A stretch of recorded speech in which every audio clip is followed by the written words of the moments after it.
ወላሂ አእምሮዬ ውስጥ የነበረው ነገር ሪፈረንስን ልጠይቀው ነበር። በቃ ያንተ ሪፈረንስ ምንድነው? ከውስጥ ኢቲኤስት ነን የሚሉ ሰዎች አንድ ሪፈረንስ የላቸውም። ከእናት ጋር መተኛት፣ ከውሻ ጋር መተኛት፣ ከድመት ጋር መተኛት፣ ከዶሮ ጋር መተኛት መብትህ ነው በእነሱ አስተሳሰብ። ይሄን ያክል የዘቀጠ አስተሳሰብ ነው ማለት።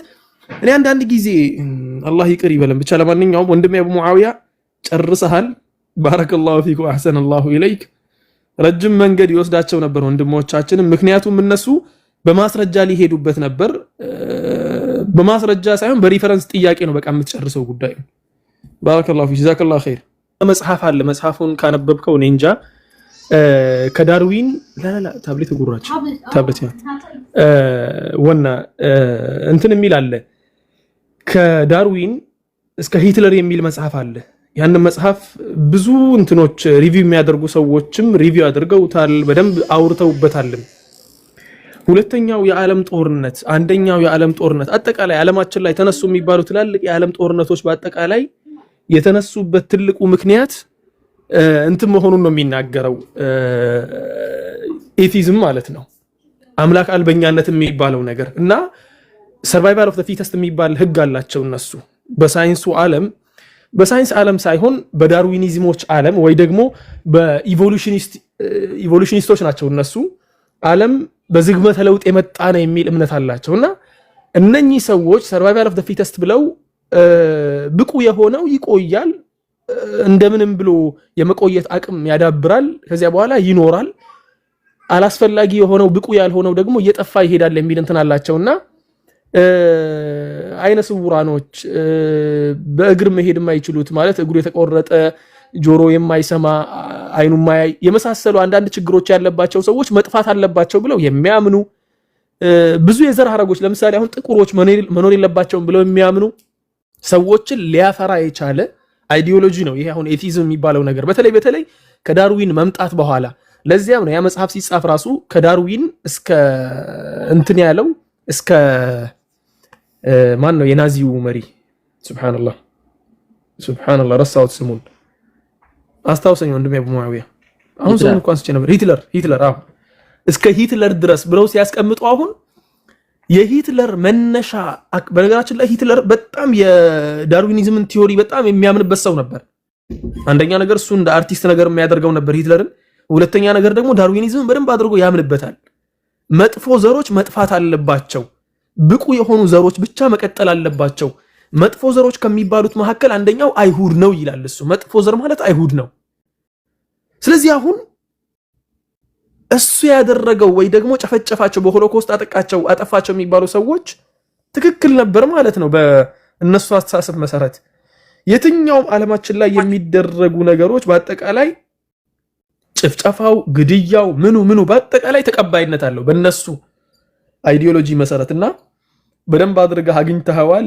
ለነሱ መልስ የሚሆነው ዑለሞችም አሁን ስለነሱ ጉዳይ ሲያነሱና ስለ ኤቲስቶች ሲናገሩ የነሱ መልስ የሚሆነው ራሳቸው ባመጡት ገመድ ማነቅ ነው። የሆነ ገመድ አንጠልጥለው ይመጣሉ አይደለ? በዚያው ገመድ ማነቅ ነው እነሱን።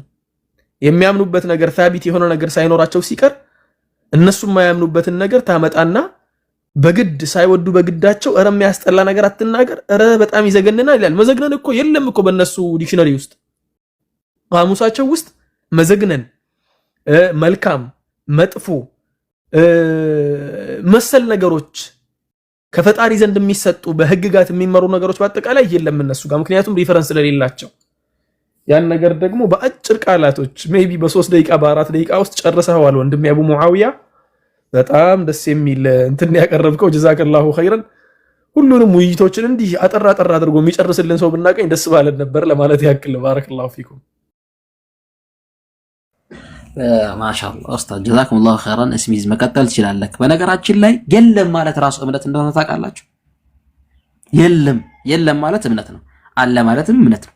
የለም ብሎ ማመን ራሱ እምነት ነው። አላምንም ይላል። አላምንም ሳይሆን የለም ብለህ እያመንክ ነው። አንዳንድ ሰዎች እንደዚህ አይነት ጥያቄ ስትጠይቁ የለም ስትሉ የለም ራሱ ያመናችሁ ነው። የለም የሚል እምነት አላችሁ። አንድ ነገር የለም አለ ለማለት ግን ያንን ነገር ማወቅ ያስፈልጋል። በነገራችን ላይ አንድ ነገር ማወቅ ያስፈልጋልና እናንተ ልጆቹ እንደዚህ አይነት ነገር ስትናገሩ ክርስቲያኖች ጋር ሄዳችሁ ሙስሊሞችን መስደብም ራሱ መጥፎ አይደለም ብላችሁ ስለምታምኑ መብታችሁ ነው፣ ቀጥሉበት። ወደ ዳዕዋችሁ ተመለሱ። ባጭሩ እንዝጋው ብዬ ነው ይረስ እስሚዞ ቀጥሉ። በቃ ጥያቄ ያለው ሰው ካለ አስተናግዱ። ሰላም እና ሲያስረዳችሁ ታስገቡታላችሁ ሌላ ቀን ሙስሊሞች። እሺ በአጠቃላይ እዚህ ያላችሁ ሰዎች መጥፎ ምንድነው መጥፎነትን ሲያስረዳችሁ አስገቡት እና መቀጠል ይችላልላችሁ። ሰላም አለይኩም። ወአለይኩም ሰላም ወራህመቱላሂ ወበረካቱ። ጀዛኩሙላህ ኸይራን ኡስታዞች። ወልደ ህይወት አለ አለዋ። ሰላም ነው አለን። ሰላም ብያለሁ። ስለዚህ ትቀጥላለህ? አለን አልሐምዱሊላህ። አዎ እሺ።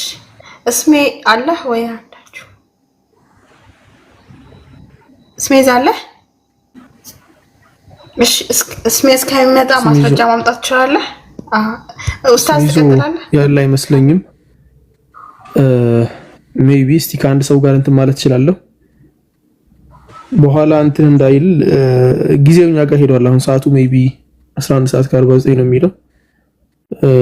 እኩለ ሌሊት ለመሆን 10 ደቂቃ ብቻ ነው የሚቀረን። ጥቂት ደቂቃ ብቻ መቀመጥ እችላለሁ፣ ችግር የለውም ኢንሻአላሁ ተዓላ። መጠየቅ የምትፈልገው ነገር ካለ ከኢስላም ጋር ተያይዞ መጠየቅ ይቻላል። ከኢስላም ጋር ተያይዞ ጥያቄ ካለ ደግሞ ጥያቄውን ከመለስኩ በኋላ ያው ኢንሻአላህ እኔም ከናንተ የሆነ ነገር እጠይቃለሁ ከክርስትናው እምነት። ጥሩ። ከዚህም በፊት አንስቼ ነበር አንድ ጥያቄ በተለይ የእነዚህ የሃይማኖት መጻሕፍት እውነተኝነት እና ታማኝነትን አስመልክቶ ያነሳው ጥያቄ ነበረ። የቁርአን የአላህ ቃል ለመሆኑ ነብዩ መሐመድ በተናገሩት የአላህ ቃል ነው ተብሎ ተቀባይነት አግኝቷል። ስለዚህ ያ አንድ ሰው የተናገረው ከአንድ ሰው የተሰማው መልእክት የወረደው መልእክት ምን ያክል አሳማኝነቱ ወይም ታማኝነቱ ምን ያክል ነው የሚለውን ጥያቄ ከዚህም በፊት አንስቼ ነበረ። እሱ ላይ ሲያነሳ ወደ ሌሎች አርስት ነው ዳይቨርት ተደረገው በወቅቱና አሁን ይሄን ጥያቄ ነው ማነሳው። ጥያቄውን እስቲ በደንብ አድርገህ አስቀምጥልኝ፣ ምክንያቱም መልስ ለመመለስ እንዲመቸኝ። ጥያቄው ምንድነው? የቁርአን የአላህ ቃል ከእግዚአብሔር የተላከ መልእክት ለመሆኑ ማረጋገጫው ምንድነው ወይም መስፈርቱ ምንድነው ለማለት ነው። ኦኬ ማረጋገጫው ምንድነው ለሚለው ከስር መሰረቱ ማረጋገጫ የሚባለውና ማስረጃዎች የሚባሉት ነገሮች በአጠቃላይ ሊመጡ የሚችሉት ከራሱ ከመጽሐፉ ነው። ከአላህ Subhanahu Wa Ta'ala ከመጣ ቃል ነው የሚመጣው። ለምሳሌ ያክል አሁን ቁርአን ውስጥ አላህ Subhanahu Wa Ta'ala የተናገራቸው ንግግሮች አሉ። እዚያ ቁርአን ውስጥ የተናገረው ነገር በአጠቃላይ ያ ነገር ያሟላል ወይ፣ ስለ ቁርአን የተነገረው ነገር ሙሉ በሙሉ ያሟላል ወይ የሚለው ነገር እናያለን። ወደ ክርስትናው ጋር ስንመጣ ደግሞ መጽሐፍ ቅዱስ ጋር እንመጣና መጽሐፍ ቅዱስ ራሱን የሚገልጽበት መንገድና ራሱን የገለጸበትን መንገድ ያሟላል ወይ የሚለው ነገርም እንትን ይሆናል ማለት ነው። ለምሳሌ ያክል አሁን ቁርአን ከተገለጸበት ነገሮች አንደኛውና ትልቁና ዋነኛው ምንድነው? ወለው ካነ من عند غير الله لوجدوا فيه اختلافا كثيرا የሚለው ነው። ከአላህ ዘንድ ባይሆን ኖሮ በተጋጨ ነበር፣ የሚጋጭ ሐሳቦችን ባመጣ ነበር። ለወጀዱ فيه ባገኙበት ነበር اختلافا كثيرا ብዙ ግጭቶችን። ወደ ቁርአን ስንመለስና ግጭቶች አሉበት እንዴ ብለን የምናይ ከሆነ አንዳችም የሚጋጭ ወይ ደግሞ የሚጋጭ የሚመስልም ነገር የለም ቁርአን ውስጥ ማለት ነው። አጠቃላይ 30 ጁዝኡን ያገላበጠ ሰው 604 ገጾችን ያገላበጡ ሰዎች ስለ ቁርአን ለማወቅ በጣም የለፉና በደንብ አድርገው የተማሩ ያወቁ ሰዎች በተለይ የክርስትና እምነት ተከታይ የሆኑት ከቁርአን ውስጥ የሚጋጭ ቦታን ሊያወጡ አልቻሉም። አንደኛ ይሄ ነው።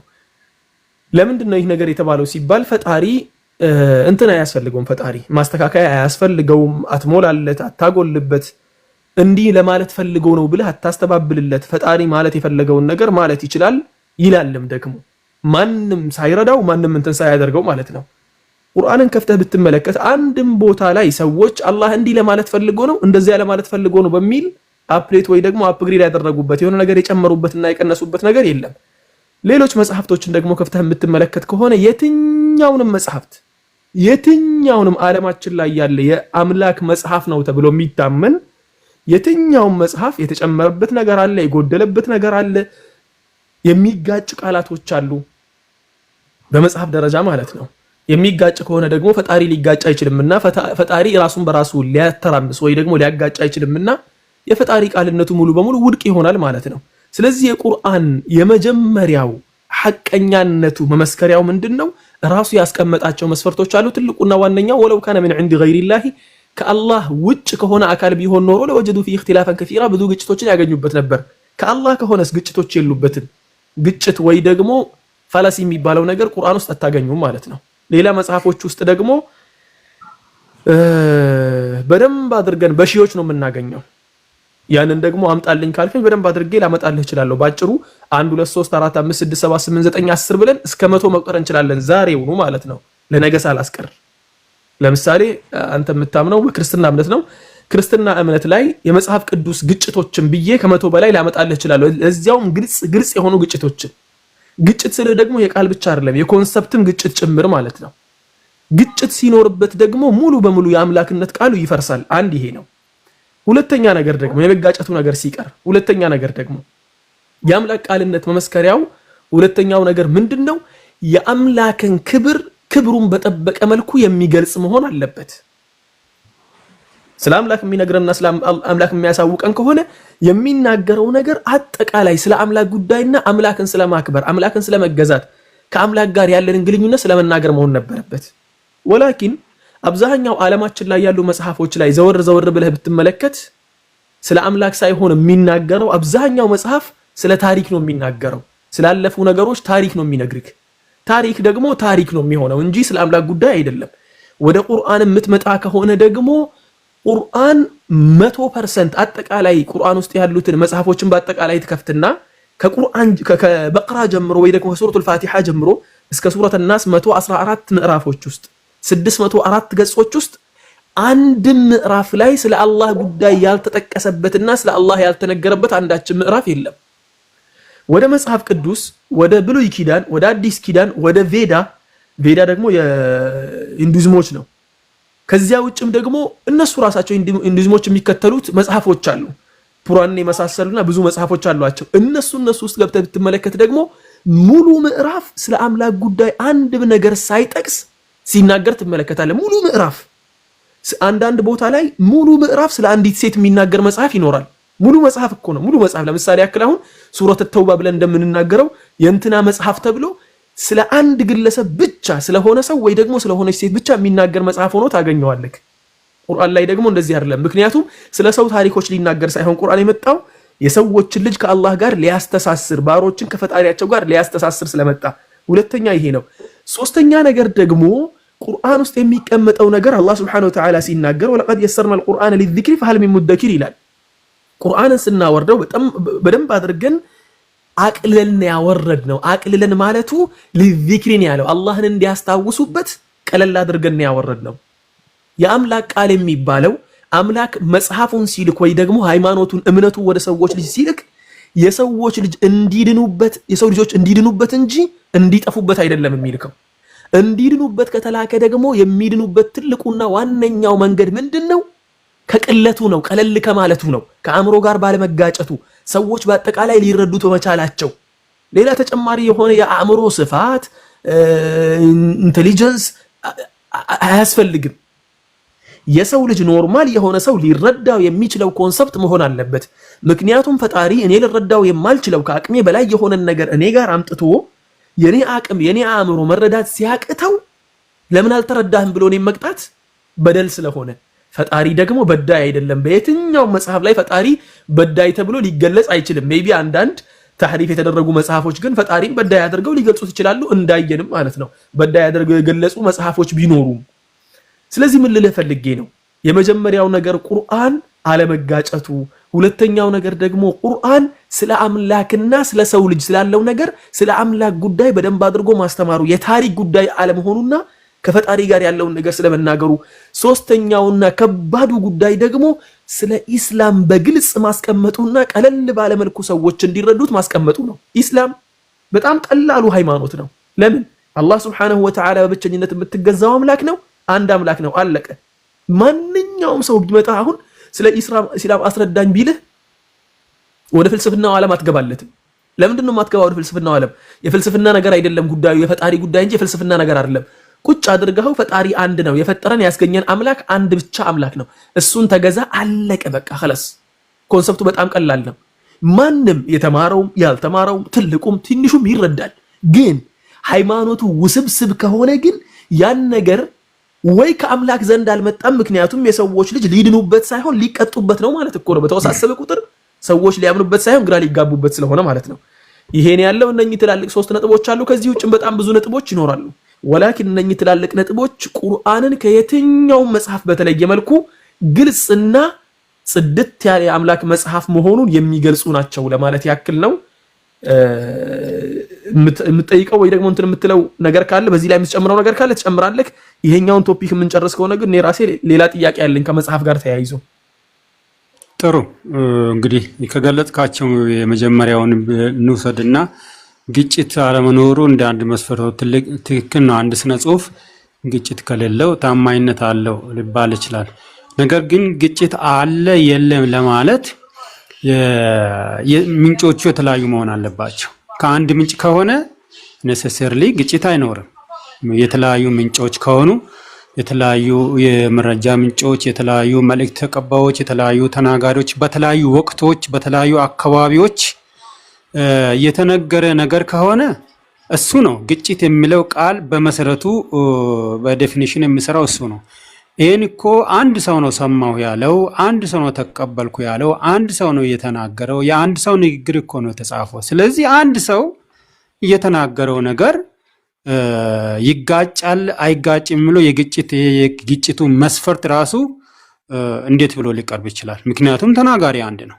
አንድ ሰው የተናገረው ነገር ራሱን በራሱ ተጋጨ አልተጋጨ የሚለው ምን አይነት ሴንስ ይሰጣል የሚለውን የመጀመሪያው መስፈርት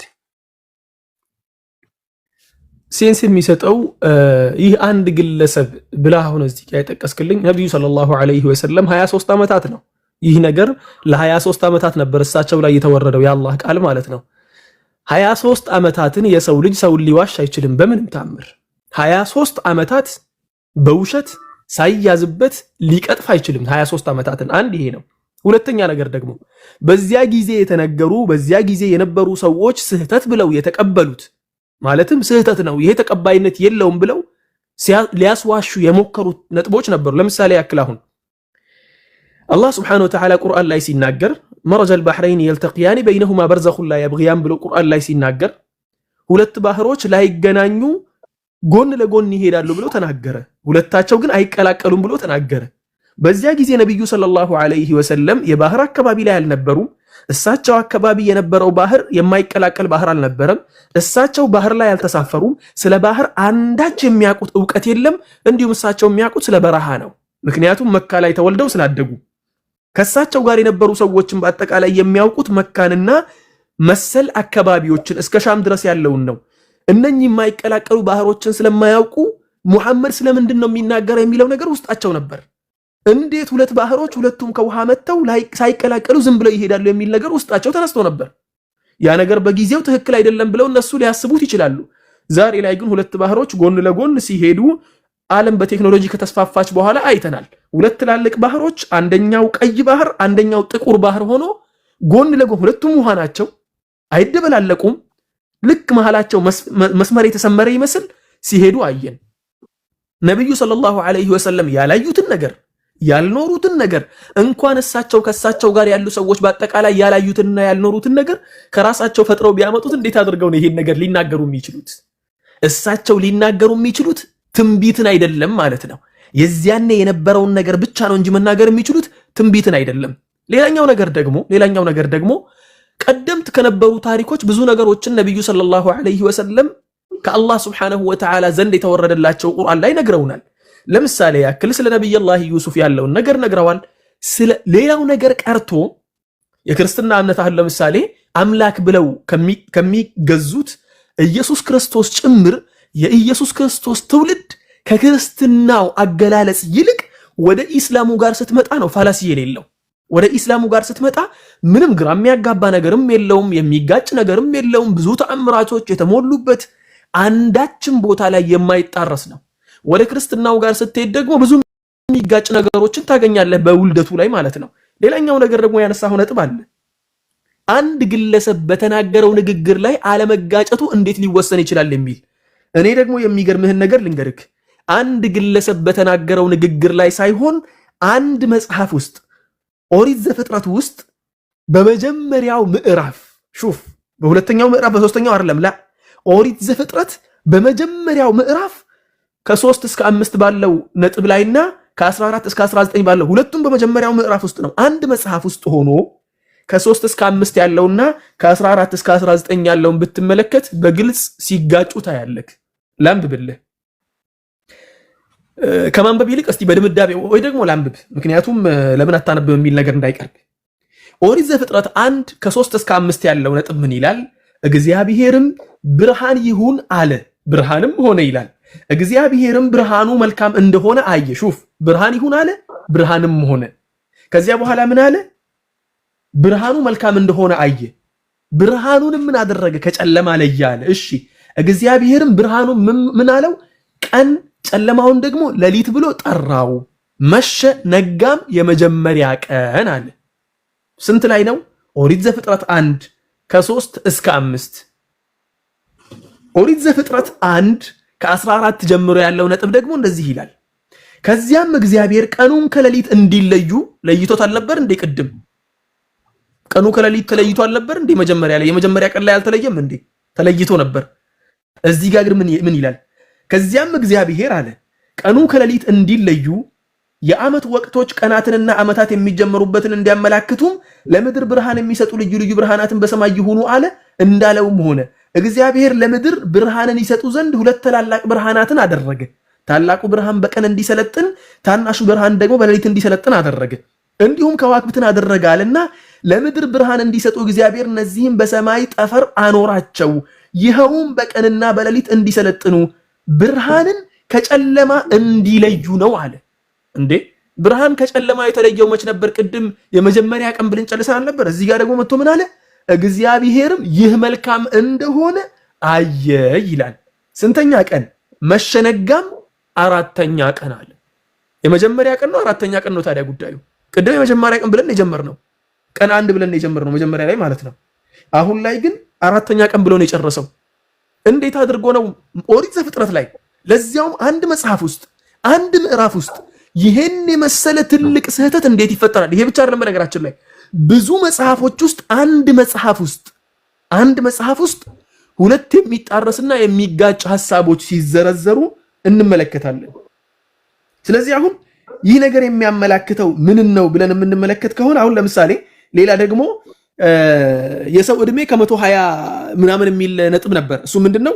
ኦሪት ዘፍጥረት 6:3 ላይ የተጠቀሰው ማለት ነው። እግዚአብሔርም ሰው ሟች ስለሆነ መንፈሴ እያዘነ ከእርሱ ጋር ለዘላለም አይኖርም፣ ዕድሜው 120 ዓመት ይሆናል አለ። ስለ ሰው ነው እያወራ ያለው አይደለ? የሰው ዕድሜ ስንት ይሆናል ነው የተባለው? እግዚአብሔርም ሰው ሟች ስለሆነ መንፈሴ እያዘነ ከእርሱ ጋር ለዘላለም አይኖርም አለ። ዕድሜው 120 ዓመት ይሆናል አለ። ስንት ዓመት ይሆናል? 120 ዓመት ይሆናል አለ ይላል ዘፍጥረት 6:3። ዘፍጥረት ራሱ 9:29 ላይ ደግሞ ምን ይላል? ኖህ በአጠቃላይ 950 ዓመትን ኖሮ ሞተ ይላል። ኖህ ታዲያ ሰው አይደለም እንዴ? ስለዚህ በአጠቃላይ አንድ መጽሐፍ ውስጥ በጣም በመቶዎች የሚቆጠሩ ስህተቶች ሊወጡ ይችላሉ። መጽሐፍ ቅዱስ ላይ ስንመለስ ቬዳት ላይም ስንመጣ ትልቁ የቬዳት ችግር ተብሎ ከሚጠቀሱት መካከልም ደግሞ ቬዳት እንዲሁም የመጀመሪያ የመነሻ ስክሪፕት የሚባሉት 4ቱ እነ ሪሽ ቬዳ እነ ያዡር ቬዳ እና የመሳሰሉት 4ቱ ቬዳዎች እነሱ እንትንም አይደሉም፣ ትርጉሞቹ ላይ ነው እንጂ በጣም ግጭት የበዛው ማለት ነው። ስለዚህ መጽሐፎች ከሰው ልጆች ሲፈበረኩ ከሰው ልጆች ሲጨመርባቸውና ሲቀነስባቸው እንዲህ ያሉ ባህሪያቶችን ያዳብራሉ። ከፈጣሪ ዘንድ ሲሆን ግን ከ1400 ዓመት በፊት ሲቀራ የነበረው ሲነበብ የነበረው መጽሐፍ ዛሬ ላይም ሲመጣ ልክ ነብዩ እንዳነበቡት እኔ አሁን ቁጭ ብዬ ያነባዋለሁ ማለት ነው አለይሂ ሰላቱ ወሰላም። ስለዚህ አሁን ያለው ነገር ምንድነው? መጋጨት የሚባለው ነገር አንተ እንዳሰብከው አይደለም። እሳቸው 23 ዓመት ነው የኖሩት። 23 ዓመት ሲኖሩ የሰው ልጅ እኮ ንዴት የሚባል ነገር እኮ ይከሰታል አይደለ? ቁርአኑ ከራሳቸው ሲሆን ሲናደዱ የፈለጉትን ነገር ይናገሩና በረድ ሲልላቸው ደግሞ ያን እየቀየሩ እንትን ሲሉ ደግሞ የሆነ ነገር ይሉና እንትን ሲሉ ደግሞ እየቀየሩ ይሄዳሉ። ወላኪን ቁርአን ላይ የመጣውን ነገር በአጠቃላይ ስትመለከት አንዳንድ ቦታዎች ላይ እሳቸው ያልፈለጉት ንግግር ሁላ ሲከሰትበት ታያለ። ለምሳሌ ያክል አሁን ነብዩ ሰለላሁ ዐለይሂ ወሰለም አላህ የሆነ ቦታ ላይ ይናገራቸዋል። ያ አዩሃ ነብዩ ሊመ ቱሐሪሙ ማ አሐለ አላሁ ለከ ተብተጊ መርዳተ አዝዋጅከ ብሎ አላህ ሱብሓነሁ ወተዓላ ይናገራቸዋል። አንቱ የአላህ መልእክተኛ ሆይ አላህ የፈቀደልህን ነገር ለምን ራስህ ላይ እርም ታደርጋለህ? አላህ እሳቸውን እየተናገራቸው ነው እንዴ። አላህ እንዲህ ብለው ተናገረኝ ብለው እሳቸው ስለራሳቸው መናገር ነበረባቸው እንዴ? ራሳቸውን ይደብቁ ነበር እኮ አይደለ እንዴ? መጽሐፉ የራሳቸው ቢሆን ኖሮ ከራሳቸው ስም በላይ የነብዩላህ ዒሳን ስም ደጋግመው ይጠቅሱ ነበር መጽሐፉ ውስጥ። መጽሐፉ የራሳቸው ቢሆን 127 ጊዜ በላይ ስለ ነብዩላህ ሙሳ ያነሱ ነበር። ስለ ነብዩላህ ኢብራሂም እንዲህ ከፍ አድርገው ይናገሩ ነበር።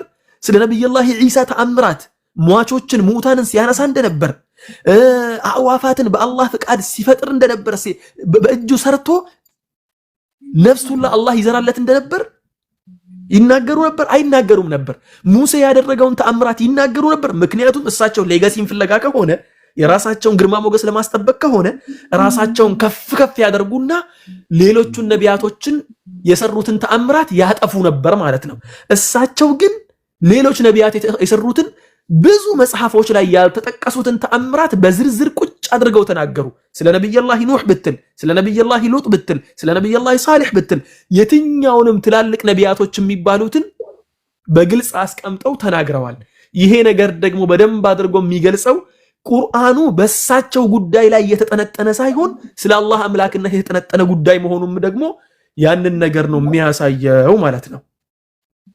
ስለዚህ ወልድ ህይወት ይህ ነገር ተመልሶልሃል ማለትም ጉዳዩ 23 ዓመት ሙሉ ሄዶ ስህተት አለመኖሩ ከዚያ ጊዜ እስከ ዛሬ ድረስ አንድ ወቲራ ላይ አንድ ሁኔታ ላይ መቆየቱ ከዚያ ውጭ ደግሞ አንድ መጽሐፍ ውስጥ 2 እና 3 ስህተቶችን ከመጽሐፍ ቅዱስ እያወጣን ቁርአን ላይ ደግሞ 114 ምዕራፍ ላይ አንድ ስህተት የሚጋጭ ነገር አውጡ ሲባል መጥፋቱ ምን ይሰጣል? ይህ ነገር ጥሩ አንዱ ለግጭት እንደ መስፈርት ያቀረብከው ነገር ጥሩ ነው። በተለይ በአንድ ወቅት ሳይሆን በ23 ዓመታት ውስጥ የተናገሩት ነገር እርስ በራሱ ይስማማል፣ አይጋጭም። በ23 ዓመት በረጅም ጊዜ መካከል የተናገሩት ነገር ይስማማል የሚለው ይሄ ከግጭት አንፃር ለማየት አንድ መስፈርት ሊሆን ይችላል። እሱ ጥሩ ነው። በዋናነት ግን አሁን ምናልባት ከምጽአት ግጭትን አስመልክቶ ያነሳው ነገር አለ። አሁን እሱ ላይ እኔ አስተያየት ወደ መስጠት ወደ ምላሽ ከሄድኩ ነገሩ እንግዲህ የቁርአንን ታማኝነት ላይ የተነሳው ጥያቄ ወዴት ይዞራል ማለት ነው? ወደ መጽሐፍ ቅዱስ ይዞራል ማለት ነው። እሱንም ምናልባት ወደ ኋላ እኔ እጠይቃለሁ ስላልክ ሲጠይቀኝ እሱ ላይ አስተያየት ልሰጥ ይችላል። በረጅም ጊዜ በ23 ዓመት መሃል የተናገሩን ነገር ተመሳሰለ ማለት አልተጋጨም። ስለዚህ ታማኝነት አለው የሚለው እንደ አንድ መስፈርት ቀርቧል። ከአርጉመንት አንፃር እሱ ጥሩ አርጉመንት ነው የሚሆነው።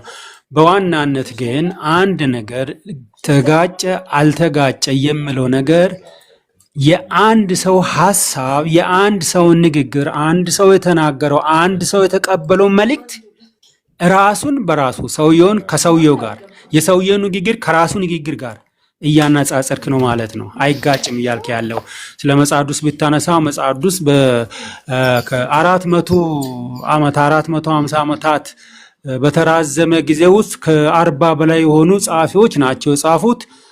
ያ ጽሁፍ እንዴት እስማማል የሚለው አንተ ቅድም ተጋጨ ብለህ ያቀረብከውም ላይ ቅድም እንዳልከው ወደ አለማጣበታለሁ እንደ ተጋጨ ወይም ደግሞ ምኑ ነው እንዴት ነው ተስማማ የሚለውን በማየት ኮንሲስተንሲ ያለው እርስ በራሱ አይጋጭ የሚለው እንደ መስፈርት ነው የሚቀመጠው። ስለዚህ አንድ ሰው የተናገረው ነገር አንድ ሰው ተቀበል ያ ሰው ተሳስቶስ ቢሆን ኖሮ ያ ሰው በሌላ ስሜትስ ቢሆን ኖሮ ያ ሰው ከአምላክ ያልተቀበለውን ተቀብያለሁ ብሎስ ቢሆን ኖሮ ምንም ሌላ ጎንዮሽ ሶስተኛ አራተኛ የለም፣ ሁለተኛ የለም። መጽሐፍ ቅዱስ ግን ምስክር በሶስት ይጸናል ነው የሚለው። ይሄ አንድ ነው። ሁለተኛ አይጋጭም ላልከው ለምሳሌ አንድ ቦታ አላህ ሰውን ከጭቃ ፈጠር ነው ይላል። ሌላ ቦታ ደግሞ ከረጋ ደም ፈጠር ነው ይላል። ሌላ ቦታ ደግሞ እንደዚሁ ከሌላ ፈጠር ነው ይላል። አንድ ቦታ ከገማ ጭቃ ነው ሰውን ፈጠር ነው ይላል። ሌላ ደግሞ ከረጋ ደም ነው ፈጠር ነው ይላል። ሌላ ቦታ ደግሞ ከውሃ ነው የፈጠርነው ይላል። ስለዚህ አሁን ከውሃ ነው ሰው የተፈጠረው፣ ከገማጭ ጭቃ ነው ሰው የተፈጠረው፣ ከረጋ ደም ነው ሰው የተፈጠረው። ይሄስ እንዴት ነው የግጭት መስፈርት ላይሆን የሚችለው? ልመልስ። ወልድ ህይወት ልመልስ። ጨርሰሃል? አዎ ጨርሼ ነው ያቆምኩት። እሺ አመሰግናለሁ። መልካም። በዚህ አሁን ባነሳው ነጥብ ላይ የሆነ ወገናችን ጠይቆ ነበር ካንተ በፊት የዛሬ 2 ዓመት መሰለኝ። ጥያቄውን ጠይቋል። ጥያቄውን በግልጽ አስቀምጬለታለሁ መልሱም ማለት ነው። ለዚያውም በ6 ቪዲዮ ውስጥ ነበር የሰራሁለት።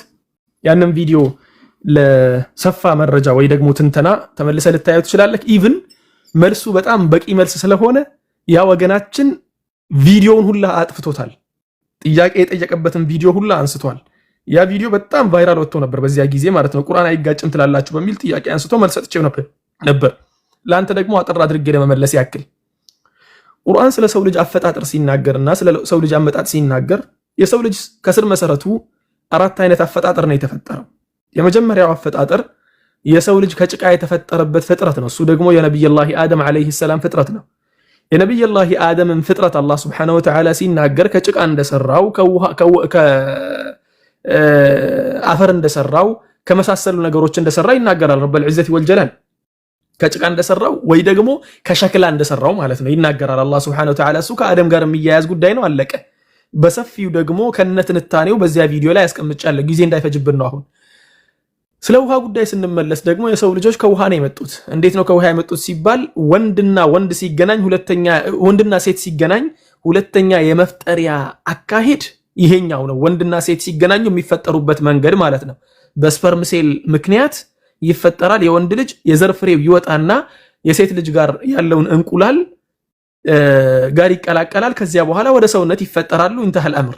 ከዚያ በኋላ የሰው ልጅ ከረጋ ደም ነው የሚለው። የረጋ ደም የሚባለው ደግሞ ያ ከስፐርም ጋር የተቀላቀለው እንቁላል ከጊዜ ቆይታ በኋላ ወደ ደምነት ይለወጣል። ወደ ደምነት ብቻ ሳይሆን አጥንት ወደ ማምጣት፣ ስጋ ወደ መልበስና ወደ መሳሰሉትም ይለወጣል።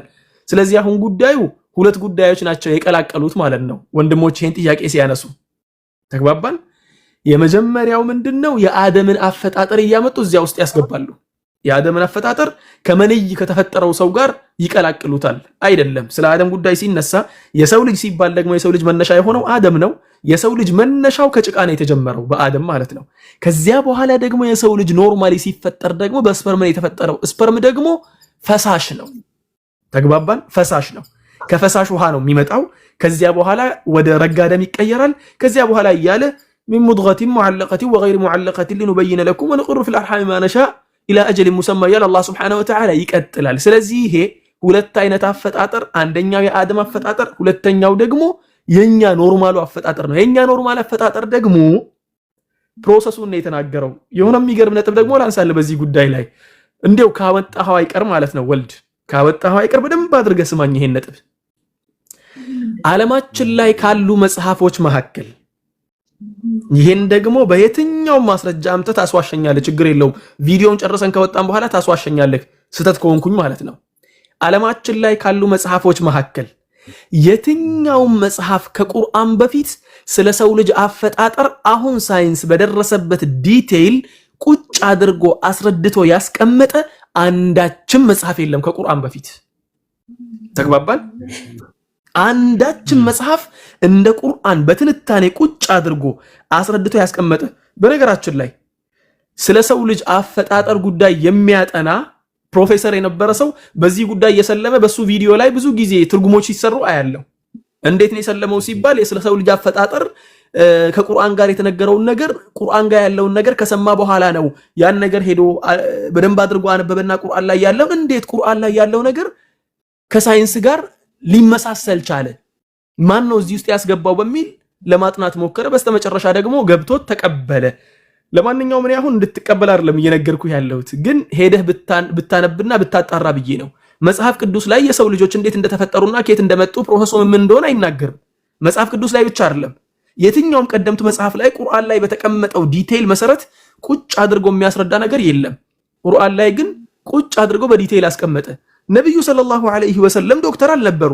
በዚያ ጊዜ በሳቸው ዘመን የነበሩ ዶክተሮችን በአጠቃላይ ይሄንን ዲቴል ሊያውቁ አይችሉም። በዚያ ጊዜ የነበሩት አይደለም የዛሬ 400 ዓመት የነበሩ ዶክተሮች የዛሬ 300 ዓመት 200 ዓመት የነበሩ ዶክተሮች በቁርአን ላይ የተነገረውን ግልጽ የሆነ ማስረጃ ማስቀመጥ አይችሉም ወይ ደግሞ መናገር አይችሉም ነበር ዶክተሮቹ። ምክንያቱ ሲባል ስላልደረሱበት ሳይንስ በቅርቡ ነው የደረሰበት እነኚህ ነገሮችን።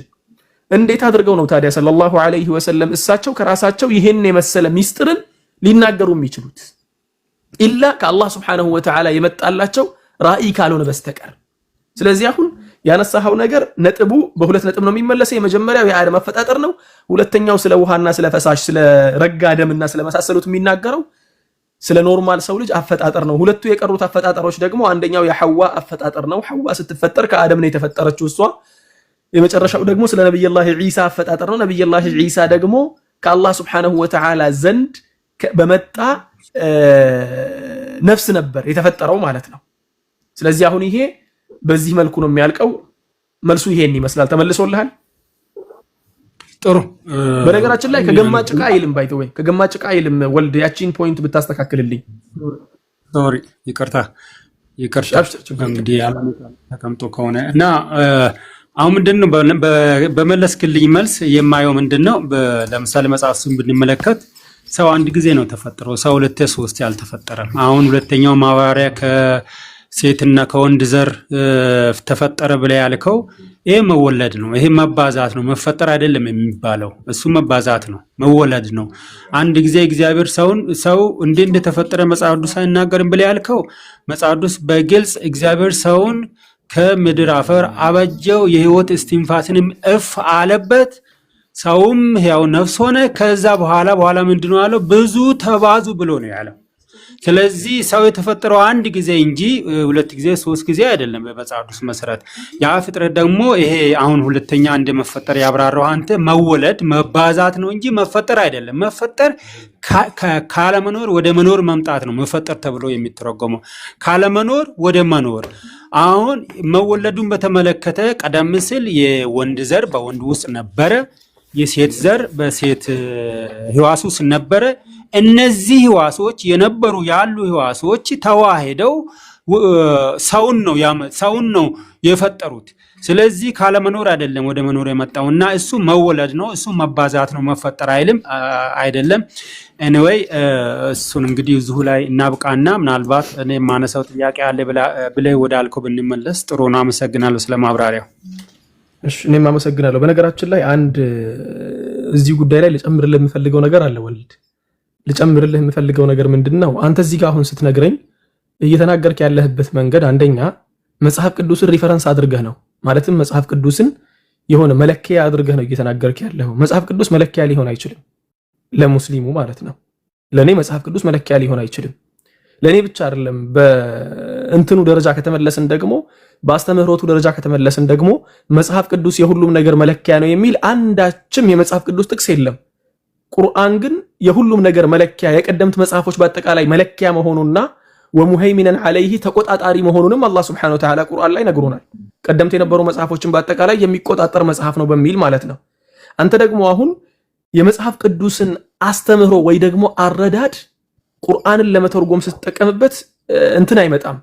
ያ ማለት ደግሞ የግድ አንተ መጽሐፍ ቅዱስ ላይ የምታመጣቸው ነጥቦች በአጠቃላይ ቁርአን ባለ መጽሐፍት ናቸው ብለዋል እኮ ነብዩ። ከዛ በፊት የነበሩ የአይሁድ መጽሐፍት ትክክለኛና እውነተኞች ስለሆኑ እነዛ መጽሐፍ እንዲከተሉ ነግሯቸዋል እኮ አይደለ? አልነገሩንም። እሳቸው አልነገሩንም። እዚህ ጋር ተሳስተሃል። እና ወልድ እንትን ነው ምን መሰለክ ወልድ አንተ አሁን ችግር የለውም እሱን እንመጣበታለን። ይሄ አሁን ስለ አይሁድ ጉዳይ ያነሳኸው ማለት ነው። ወላኪን ስለ መጽሐፍ ጉዳይ የምንመለስ ከሆነ ስለ መጽሐፍ ቅዱስ እየነገርኩ ነው ያለው። መጽሐፍ ቅዱስ የትኛውም መጽሐፍ ላይ ተቆጣጣሪ አይደለም። እሱ እንደ ሪፈረንስ ተጠቀሙኝም አላለም ሲጀመር መጽሐፉ ራሱ። ቁርአን ጋር ስትመጣ ደግሞ ወሙሃይሚነን ዐለይሂ ነው የሚለው። ቀደምት የነበሩ መጽሐፎችንም ተቆጣጣሪ የሆነ መጽሐፍ ነው። ሌሎች መጽሐፎች ላይ የተበረዘ ነገር ካለ፣ የተጨመረ ነገር ካለ፣ የተቀነሰ ነገር ካለ፣ ስርዝ ድልዝ ካለበት በቁርአን ልኬት ነው መስተካከል ያለበት ብሎ አላህ ይነግረናል። ስለዚህ አንድ ነው። ይሄኛው ጨረስን። ስለዚህ አንተ አሁን ስትነግረኝ የሰው ልጆችን አፈጣጠር ብለህ ያመጣኸው ነጥብ የመጽሐፍ ቅዱስ አረዳድ ደግሞ ብለኸኛል። እሱን እዚያው ለመጽሐፍ ቅዱስ ብንተው መልካም ነው ለማለት ያክል ነው። ይሄን ነጥብ ወደ አንተ ጥያቄ መጣ ብለኸኛል። መልካም ወደ እኔ ጥያቄ ስንመለስ እስቲ አንዴ ላስቸግርህና ወልድ ከኔ ጋር ነህ አይደለ? ነኝ። አንዴ ላስቸግርህና መጽሐፍ ቅዱስ አጠገብህ አለ? እሺ መጽሐፍ ቅዱስ ኦሪት ዘፍጥረት ምዕራፍ 7ን ክፈትልኝ እስቲ ከቻልክ ካላስቸገርኩ። እሺ ምዕራፍ 7 ከቁጥር 8 እስከ 9 ያለውን እስቲ ብታነብልኝ። ጥሩ። ከንጹህ እንስሳ ንጹህም ካልሆነው እንስሳ ከወፎችና በምድር ላይ ከሚንቀሳቀሰው ሁሉ እግዚአብሔር ኖህን እንዳዘዘው ሁለት ተባትና እንስት እየሆኑ ወደ ኖህ ወደ መርከብ ውስጥ ገቡ። ከ7 ቀንም በኋላ የጥፋት ውሃ በምድር ላይ ሆነ። ስንት ነው ያለው? ሁለት ነው ያለው? 7 8 ሁለት ምንድን ነው ያለው? እስቲ ሁለት ተባትና እንስት ሁለት ተባትና እንስት ከስር ያላችሁ ጻፉልኝ ይሄን ነገር። ሁለት ተባትና እንስት ነው ያለው። እሺ ወደ ኦሪት ዘፍጥረት 7 ምዕራፍ 7 ትሄድልኛለህ? አዎ እሱ 7 ላይ ነኝ አሁን። ከ2 እስከ 3 ያለውን እስቲ አንብብልኝ። ከንጹህ እንስሳ ሁሉ 7 ተባትና እንስት፣ ንጹህ ካልሆነ እንስሳ ሁለት ተባትና እንስት፣ ከሰማይ ወፍ ደግሞ 7 ተባትና እንስት እያደረክ በምድር ላይ ለዘር ይቀር ዘንድ ለአንተ ትወስዳለህ አለው። የመጀመሪያው ምን ይላል? ያሁኑ ምን ይላል? ከንጹህ እንስሳ ሁሉ 7 ንጹህ ካልሆኑትም ይላል አይደለ? የመጀመሪያው ምን ይላል ማለት ቅድም የጠቀስከው 8 እና 9 ምዕራፍ 7 ቁጥር 8 እና 9 ላይ ያለው እኔ ጋር ያለው አሁን ጀነራል የሆነው የአማርኛ ትርጉሙ ነው እኔ ጋር ያለው። ንጹህ ከሆኑትና ንጹህ ካልሆኑት እንስሳት ከወፎችና በምድር ላይ ከሚሳቡ ፍጥረታት ሁሉ ጥንድ ይላል። ንጹህ ከሆኑና ንጹህ ካልሆኑት እንስሳት ከወፎችና በምድር ላይ ከሚሳቡ እንስሳቶች ሁሉ ጥንድ ነው ያለው። ሁለት ሳይሆን ሁሉ ነው ያለው። አንተ ጋር ያለው 2 ነው የሚለው 7 እና ኖህም 8 ቁጥር ላይ ከንጹህ እንስሳ ንጹህም ካልሆነ እንስሳ ከወፎችና በምድር ላይ ከሚንቀሳቀሰው ሁሉ እግዚአብሔር ኖህን እንዳዘዘው ሁለት ተባትና እንስት እየሆኑ ንጹህ ካልሆነና ንጹህ ከሆኑትም ነው አይደል ያለው መጀመሪያ ላይ ሲጀምር። መልካም ወደ ምዕራፍ 7 ቁጥር 2 እና 3 ደግሞ ስንመጣ ምንድን ነው ያለው?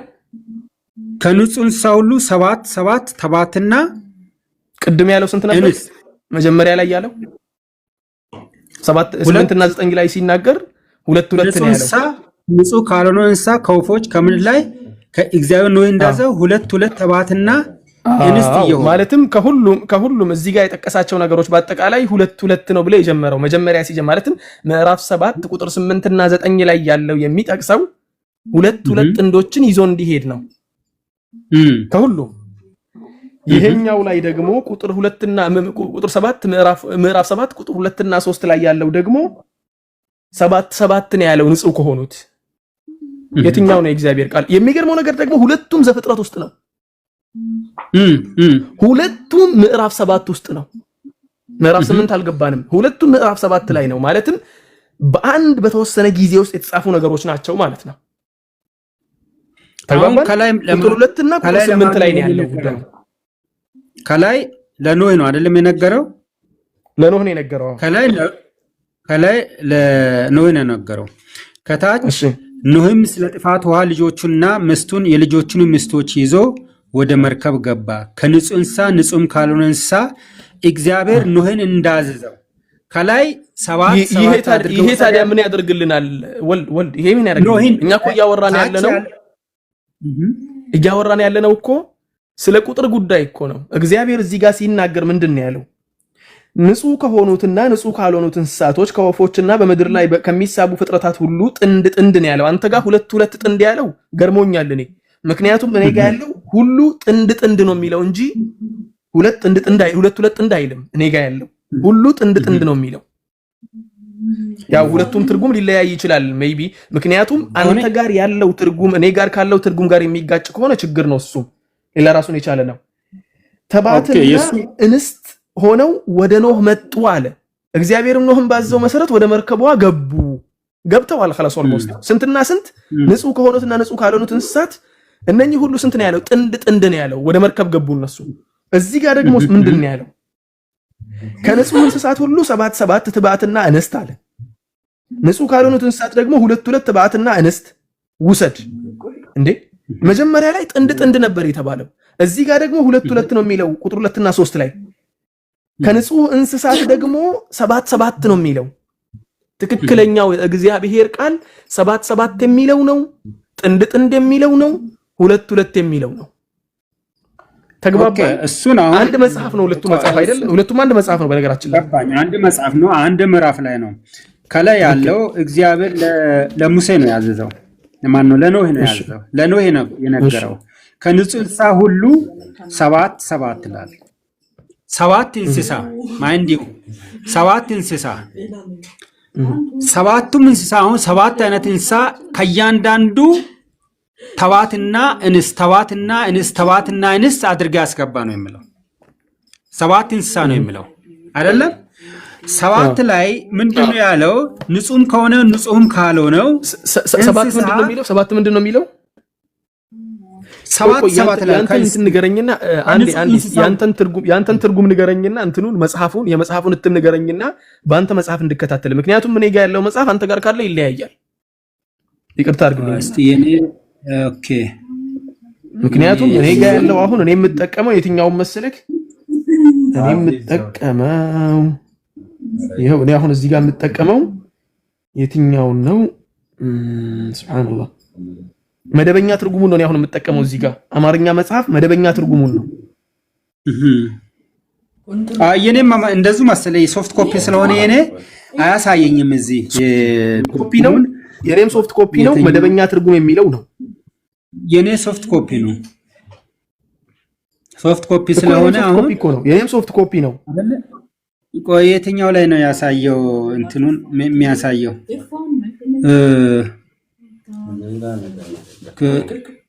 ኦኬ። እኔ አሁን የትኛው እንደሆነ ማየት አልቻልኩም። እዚህ ላይ ማየት አልቻልኩም የትኛው እንደሆነ ትርጉም የትኛው እንደሆነ። ኦኬ ቆይ እስቲ 54ቱን መሰለኝ ኡስታዝ ያዘው መሰለኛው 54ቱን። ኦኬ ምን ብሎ ነው የሚያወጣው እዚህ ጋር? አዲሱ መደበኛ ትርጉም የሚለው ነው 80 አሃዱ። የአዲሱ መደበኛ አይደለም። እኔ የ54ቱ ቀዩ አለ ኡስታዝ ሰርች ታረጋ እንደሱ ነው መሰለኝ። ኦኬ ኦኬ እስቲ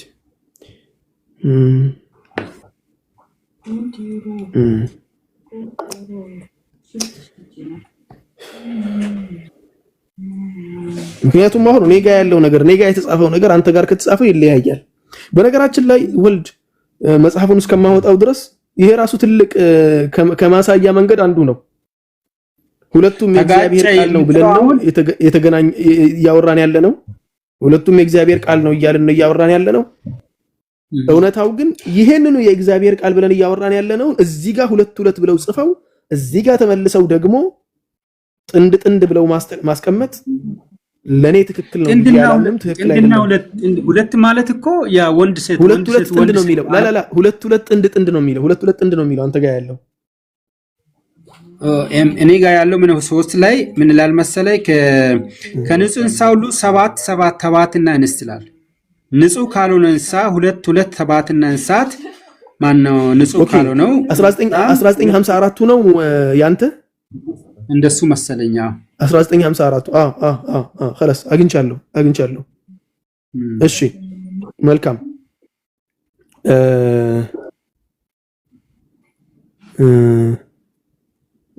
ወደ መርከብ ውስጥ ገቡ ይላል።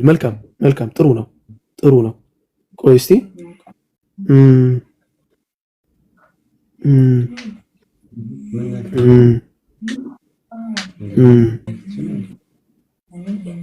እሺ አሁን እዚህ ጋር አንዴ ይቅርታ አድርጉልኝና ካሜራ ልክፈት። ትፈቅድልኛለህ ወልድ? አይሽ ክፈት ችግር የለም። እሺ አሁን እነኚህ ትርጉሞች የተለያዩ ትርጉሞች ናቸው። አንደኛው ይሄ ነው፣ አንደኛው ይሄኛው ትርጉም ነው። ሁለተኛው ደግሞ ይሄኛው ነው። አሁን እዚህ ጋር እስቲ እንደምንመለከተው እዚህ ጋር እያሳየዋችሁ ባነብ ደስ ይለኛል። 7ኛ ላይ ኖህና ወንዶች ልጆቹ ሚስቱና የልጆቹ ሚስቶች ከጥፋት ውሃ ለመትረፍ ወደ መርከቧ ገቡ ይላል። ኖህም ስለ ጥፋት ውሃ ልጆቹንና ሚስቱን የልጆቹን ሚስቶች ይዞ ወደ መርከቡ ገባ። ንጹህ የሆኑትና ንጹህ ካልሆኑት እንስሳት ከወፎችና በምድር ላይ ከሚሳቡ ፍጡራን ሁሉ ጥንድ ጥንድ አለ። 8ኛው ቁጥር 8 ላይ ማለት ነው። ከንጹህ እንስሳ ንጹህም ካልሆኑ እንስሳቶች ከወፎችና በምድር ላይ እንቀሳቀሱ ሁሉ አለና ሁሉ ብሎ 8ኛውን ጨረሰ። እዚህ ጋር ደግሞ 8ኛው ሲያልቅ ፍጡራን ሁሉ ጥንድ ጥንድ ብሎ ነው ያለቀው። ችግር የለውም። ተባዕትና እንስት ሆነው ወደ ኖህ መጡ አለ። ተባዕትና እንስት ማለትም አንድ ጥንድ ማለት ነው አይደል? ተባዕትና እንስት ማለት ወልድ። አዎ ተባዕትና እንስት ማለት አንድ ጥንድ ማለት ነው። እዚህ ጋር ደግሞ ከንጹህ እንስሳ ንጹህም ካልሆነው እንስሳት ከወፎች በምድር ያሉ እግዚአብሔር ኖህን እንዳዘዘው ሁለት ተባዕትና እንስት። እንዴት ነው ነገሩ? እግዚአብሔር ኖህን እንዳዘዘው ሁለት ተባዕትና እንስት ነው ያለው። አየህ እዚህ ጋር ደግሞ እሱ ራሱ ቁጥር 8 ላይ ኑህና ንጹህ ከሆኑት ንጹህ ካልሆኑት እንስሳት ከወፎች ከምድር ላይ ከሚሳቡ ፍጡራን ሁሉ ጥንድ ጥንድ ነው ያለው። ተግባባን? ተባዕትና እንስት ሆነው ወደ ኖህ መጡ። ስለዚህ አሁን እዚህ ጋር ደግሞ ሁለት ነው የሚለው። ለማንኛውም ይሄን እንለፈውና ችግር የለውም። ሁለቱ የሚጋጨውን ነጥብ እስቲ አስታርቅልኝ። ይሄ አሁን እዚህ ጋር ከ3 ላይ የጀመርነው ቅድም የጀመርነውን ነገር ማለት ነው። እሱን አስረዳኝ። ኦኬ እሱ ለምንድን ነው የምለው? 7 ተባዕትና እንስት ነው የምለው። ከእያንዳንዱ ከ7 እንስሳ አለ። 7 እንስሳ አይነት ሆኖ እያንዳንዱ ወንድ ሴት አድርጎን ይዞ እንዲገባ ነው ያዘዘው ኖህን አይደለም። ታች 8 ላይ ምንድን ነው የምለው? ኖህ ደግሞ ልጆቹ ልክ ሙሴ እንዳዘዘው ለሙሴ እግዚአብሔር ለሙሴ እንዳዘዘው ሁለት ተባዕትና እንስት እየሆኑ ይላል። ምንድን ነው የሚጋጨው? ሁለት የሚለው እኮ ወንድ ሴት። እዚህ ላይ ታች ላይ 8 እና 7 ላይ ስንት ነው ብዛቱን አልገለጸም። ብዛቱን ላይ 7 ነው ያለው። 7ቱም እያንዳንዱ ጥንድ እየሆኑ ነው። 7ቱም እያንዳንዱ ታች ላይ ብዛታቸውን አልገለጸም። ግን እላይ ጥንድ ያለውን ታች ሁለት ወንድና ሴት ተባዕትና እንስት ብሎ ነው የገለጸው። ስለዚህ እዚህ የሚጋጨው ምኑ ነው? የሚጋጨው ነገር ከንጹህ እንስሳት ሁሉ 7 ብሎ ነው የተናገረው። ከንጹህ እንስሳት የንጹህ እንስሳት የተለየ ነው ማለት ነው። የንጹህ እንስሳት የተለየ ነው። የንጹህ እንስሳት ጉዳይ የተለየ ነው። ታችኛው ቁጥር 2 እና 3 ላይ ምዕራፍ 7 ቁጥር 2 እና 3 ላይ ያለው ምንድነው የሚለው? ከንጹህ እንስሳት ሁሉ 7 ተባዕትና እንስት ነው ያለው። ንጹህ ካልሆኑት እንስሳት ደግሞ ነው ያለው። ይሄ የተለየ ቁጥር ነው። ሁለት ተባዕትና እንስት ውሰድ ነው ያለው ብሎ ትእዛዝ ሰጠ ማለት ነው። ላይኛው ላይ ደግሞ ስትመጣ ንጹህ ከሆኑትና ንጹህ ካልሆኑት እንስሳት ሁለቱንም በአንድ ላይ ነው የጨፈለቀው። ያታቸው 7 እኮ ነው የሚለው። የታችኛው ንጹህ የሆኑትን በ7 ብሎ ለይቷል። ንጹህ ያልሆኑትን ደግሞ ሁለት ብሎ ተናግሯል። ይሄኛው ደግሞ 8 እና 9 ላይ ያለው ደግሞ 7 ብሎ ንጹህ የሆኑትን አልለየም ማለት ነው። ንጹህንም ንጹህ ካልሆነው ጋር አንድ ላይ ጠቅልሎት ሁለት እንትን ያለው ሁለት አይደለም። ለዚያው ሁሉ ጥንድ ነው ያለው እንጂ ሁለት ጥንድ አላለም። ይሄኛው ጥንድ ነው ያለው። አሁን 7 ምንድነው? 7 የሚለው ምንድነው መሰለ? ወንድና ሴት ተባዕትና እንስት ይዞ እንዲገባ ነው እየነገረ ያለው። ለምን መለየት አስፈለገ ታዲያ? ወልድ ለምን መለየት አስፈለገ? ከላይኛው ጋር የሚጋጭ እኮ አይደለም። ሁለት ያለው ምን ለመሰለ ላይ ንጹህንም ተባዕትና እንስት ተላለም፣ ንጹህንም ሁለት ተላለም፣ ንጹህ ያልሆነም ሁለት ተላለም። እሺ ስለዚህ ላይኛው ላይ ምንድነው የሚለው? እስቲ የሚለውን ነገር እስቲ አስረዳኝ። እስቲ አንተ በተረዳኸው መልኩ ማለት ነው። እኔ የተረዳሁትን ነገር ላስረዳ። የመጀመሪያው ላይ ምን ይላል? ከንጹህ እንስሳት ሁሉ 77 እንስት 77 ከንጹህ እንስሳት ሁሉ 77 ተባትና እንስት፣ ንጹህ ካልሆኑት እንስሳት ደግሞ 2 ተባትና እንስት አለ። ምን ተረዳህ? ከዚህ የተረዳሁት ምንድነው መሰለ? አሁን ሁለት የሚለውን ሁለት ከፊት ተባትና እንስት የሚለውን ተባትና እንስት ወንድ ሴት ሁለት አይደለም። እኔ የተረዳሁት እሱ ነው። እኔ የተረዳሁት እንዴት ነው? ሁለት ያለው ተባትና እንስት ሁለት ናቸው። ያንኑ አንዳንድ ጊዜ ምንድነው ይሄ አንድን ቃል ከተናገረ በኋላ ቃሉን ከፊት ሲያብራራው ያንኑ የሚደግምበት የአገላለጽ የቋንቋ አገላለጽ አለ። የሰዋሰው አገላለጽ ሁለት የሚለው ተባትና እንስት የሚለው ለማመልከት ነው። ቁጥራቸውን 7 አለ። ታች ደግሞ የእንግሊዘኛው ምንድነው የሚለው? የእንግሊዘኛውን አይተዋል ምናልባት? ያው ነው እንግሊዘኛው። እኔ ሲጀመር የእንግሊዘኛው እናያለን። ምን ይላል መሰለ? አረብኛውም ያው ነው የሚናገረው፣ እንግሊዘኛው ያን ነው የሚናገረው። 7 እና 8 ላይ ጠቅላላ ብዛት 7ቱ አልተገለጸም። 7ቱ በምንድነው? ለሙሴ ማነው ለኖህ እግዚአብሔር እንዳዘዘው ብሎ ካለ 7ቱ ማለት ነው። እንዳዘዘው ብሎ ካለ ያን 7ቱ ነው። ያን 7ቱን በምን አይነት ጥንድ ወልድ እስቲ አንድ ነገር ልጠይቅህ። እሺ እኔ አሁን እዚህ ጋር ቆሜ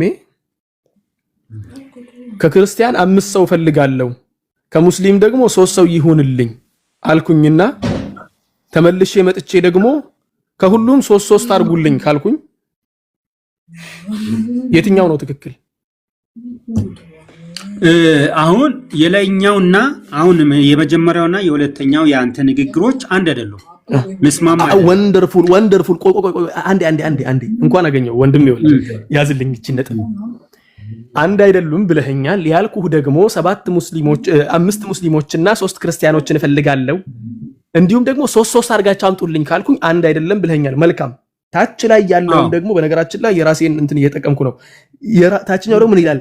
ከንጹህ እንስሳት ሁሉ 77 ነው ያለው። ከንጹህ እንስሳት ያለውን እስቲ ከሙስሊም ባልኩት በኩል እስቲ ያዝልኝ፣ ወይ ደግሞ ከክርስቲያን ባልኩት መያዝ ትችላለህ። ከሙስሊሞች 77 ያልኩትን አድርግልኝ፣ ከንጹህ እንስሳት 77 የሚለው ንጹህ ካልሆኑት እንስሳት ደግሞ 2 አለ። ይሄኛውን ደግሞ ከክርስቲያን 3 ፈልጋለሁ ባልኩት ያዝልኝ። መጨረሻ ላይ መጥቶ ደግሞ 7 እና 8 ላይ መጥቶ ደግሞ ምንድነው ያለው? ጥንድ ነው ያለው። 7 ቢሆን ንጹህ ካልሆኑትም ከሆኑትም ነው ያለው። ከዚያ በኋላ አይደለ እንዴ? አይደለ ወን ንጹህ ካልሆኑትም ጥንድ ነው ያለው። ንጹህ ከሆኑትም ጥንድ ነው ያለው። ቆይ አንዴ ልጨርሳ ወልድ። ንጹህ ከሆኑትም ካልሆኑትም ነው ያልኩት። ንጹህ ከሆኑትም ካልሆኑትም ከተባለ ደግሞ ከሙስሊሙም ከክርስቲያኑም 3 አውጡልኝ አልኩኝ። መጨረሻ ላይ መጥቼ ልክ ነው ያስቀመጡት ምሳሌ ነው። መጀመሪያ ላይ ሙስሊሙን 7 አደረኩና ክርስቲያኑን 2 አደረኩኝ። መጨረሻ ላይ መጥቼ ደግሞ ከሁሉም እስቲ 2 አርጉልኝ አልኩኝ። እስቲ ዲፍረንሱን ንገረኝ፣ እስቲ ልዩነቱን። ዲፍረንሱ ምንድነው መሰለህ? እዚህ ላይ የሚለው እንደዛ አንተ ያልከው ከላይ 3 ብለህ ታች 2 ከላይ 2 ከአንዱ 3 ከአንዱ 2 ትልና ወደ ታች ስትወርድ ከሁለቱም 3 ነው ያልከው። ከላይኛው ከመጀመሪያው ያንተ ሐሳብ የኛው የሚቃረን ነው።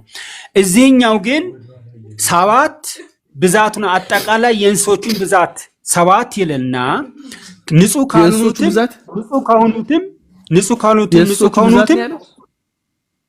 7ቱ ብዛት ነው እኮ የ7ቱ ጥንት እንዲቋለም አሁን 14 ማለት ነው። ንጹህ ከሆኑት 7 አይደል? ንጹህ ከሆኑት 7 ነው ያለው። ንጹህ ከሆኑት 77 ነው ያለው።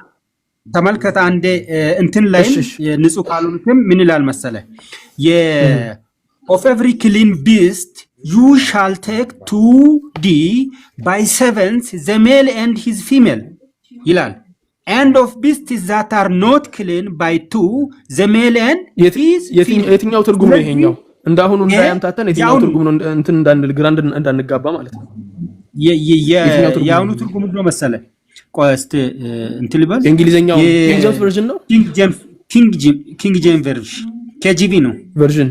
KJV። መልካም ነው ችግር የለውም ከጂቢ ምን ላል መሰለህ of every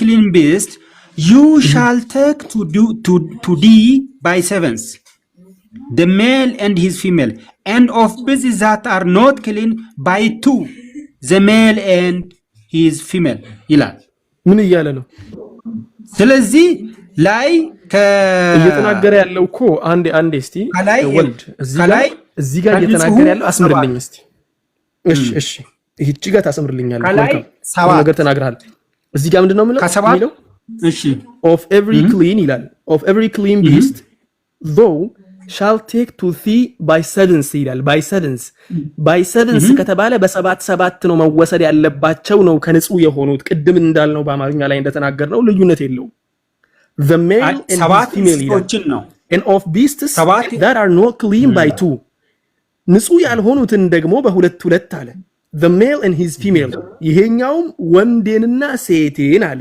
ተባትና እንትን የሚለው ማለት ነው ሹፍ ይሄኛው ዘጋን የትኛው ነው ይሄኛው 7 የሚለው ንጹህ የሆነውን ብቻ ነው የሚናገረው እዚህ ጋር አሁን every clean beast ነው የሚለው ንጹህ የሆኑ ጥንዶችን ስንት ነው ያለው by 7 ነው ያለው በ7 ነው ያለው the male and his female ብሎ ተናገረ ወንድና ሴቴውን ከዚያስ of beasts that are not clean by two ንጹህ ካልሆኑት ደግሞ በሁለት አለ the male and his female ይሄ ደግሞ የጥንዱ ነው የሚናገረው አለቀ ከዚያ በኋላ ደግሞ እዚሁ ጋር ወረድ ስንል of clean beasts ይላል ቢላሂ አለይክ ሹፍ እዚህ ጋር በደንብ አድርገህ ይልኝ እዚህ ጋር አሁን of clean beast ብለን ስናገረው every clean beast you shall take to thee by sevens ይላል አይደል እዚህ ጋር clean የሚለውን እዚህ ጋር ስትመጣ ደግሞ of clean beast and of beasts that are not clean ሁለቱንም ባንድ ላይ ቀላቀላቸው ማለት ነው of clean beasts and the beasts of that are not clean and of fowls ይላል ይሄን ብቻ አይደለም ጥሩ የሆኑትን ወይ ደግሞ ጽዱ የሆኑትና ጽዱ የሆኑትን ብሎ ባንድ ላይ ቀላቀለ እዚህ ጋር ደግሞ ለይቶ ነው የተናገረው ይሄንን በ7 እንትን መታውና the male and his female and of beasts እንዲሁም ደግሞ ያኛውን ደግሞ ሁለተኛውን ዝርያ are not clean by two በሁለት አለ እዚህ ጋር ስትመጣ ደግሞ of clean beasts and of beasts that are not clean ጥሩ የሆነው ጽዱ የሆነውንም ጽዱ ያልሆነውንም ባንድ ላይ ቀላቀለ ማለት ነው and of everything that creepeth ሹፍ እዚህ ጋር አሁን everything ነው ያለው እዚያ ጋር ያለውን አጠቃላይ የሚወሰደውን ነገር በአጠቃላይ upon the earth ምድር ላይ ካሉት ዝርያዎች በአጠቃላይ ምን አድርጉ ደብል እያደረጋችሁ ውሰዱ አለ የትኛው ላይ ሁለተኛው 8 እና 9 ላይ ባለው ማለት ነው ላይ ስንት እንስሶች አሉ ስንት እንስሶችን አለ ላይ ክሊን ካሉ ክሊን 7 ናቸው ክሊኑ 7 ነው ክሊኑ 7 ክሊን ያለው ነው ክሊን ካልሆነ 2 ናም 2 9 ነው አይደለም ኦኬ ከዘጠኙ ተባትና እንስት ሁለት ተባትና እንስት አርጋችሁ ወሰዱ አይደለም ያለው ነው አይደለም ከዘጠኙም ተባትና እንስት ነው ከዘጠኙም ከክሊን ካልሆነ ሁሉም ዝርያ እኮ ነው 7 እየተባለ ያለው ከሁለት ታች ደግሞ ስለ ጾታው ነው ያወራው ስለ ብዛቱ አላወራም ታች ብዛቱን አላነሳ የትኛው ታችኛው ስለ ብዛቱ አንስቷል አንስቷል እናንበው በእጃችን አይደለም ያለው ብዛት የሚነሳው በምንድን ነው ያለው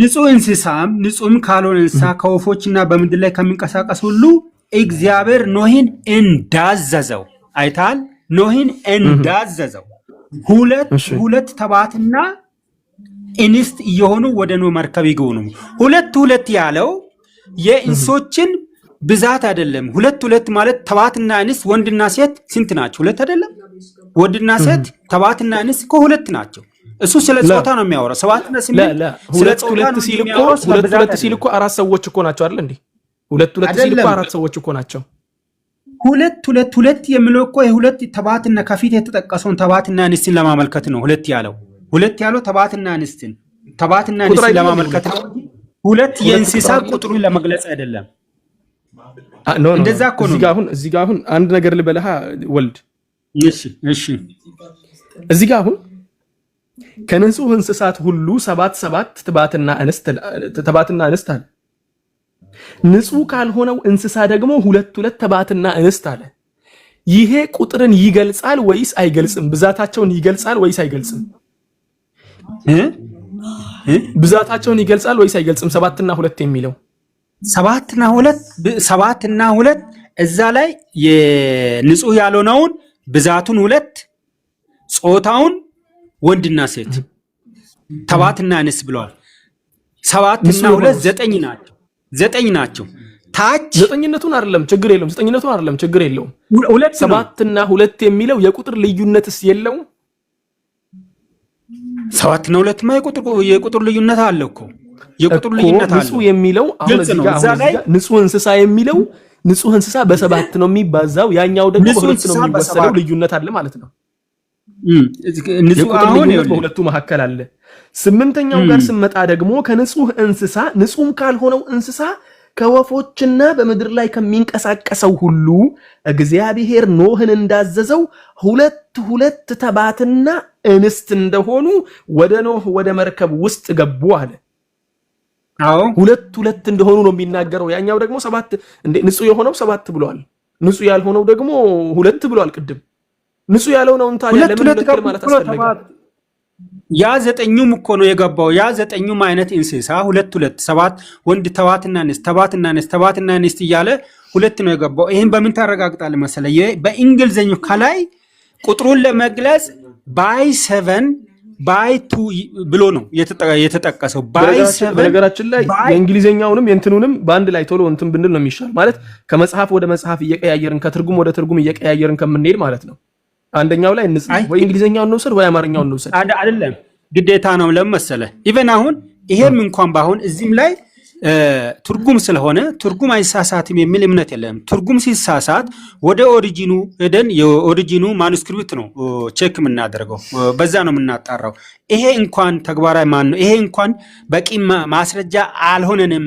ትርጉም ስለሆነ በጊዜ ርቀት በጂኦግራፊ ርቀት የተተረጎመ ነው ብለን ካልን ወደ ማኑስክሪፕቱ እንሄዳለን። ኦሪጂናሉ ያ እኮ የግድ ነው። እንደዛ ወደ ማኑስክሪፕቱ መሄድ ብቻ አይደለም። በነገራችን ላይ አልহামዱሊላህ እኔ 4 ቋንቋዎችን ፐርፌክትሊ መናገርም መጻፍም ማንበብም እችላለሁ። እነኚህ 4ቱም መጽሐፎች አሁን ይሄንን ማስረጃ ብዬ ካንተ ጋር ለመናገር ሳመጣ በ4ቱም መጽሐፍ ቅዱሶች አጥንቼበት ነው። 4ቱንም መጽሐፍ ቅዱስ አማርኛ፣ ኦሮሚፋ፣ አረብኛና እንግሊዘኛ ዕብራይስጥኛና እንትን ምንድነው ይሉት ይሄ የእንትኖችን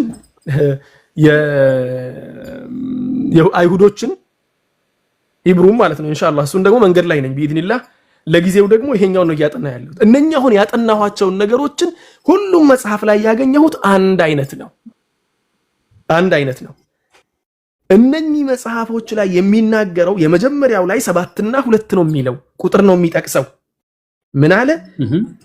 of every clean beast thou shalt take to thee by sevens ይላል። the male and his female, and of beasts that are not clean by 2 the male and his female ይላል። by 2 ብሎ ተናገራለ እዚህ ጋር።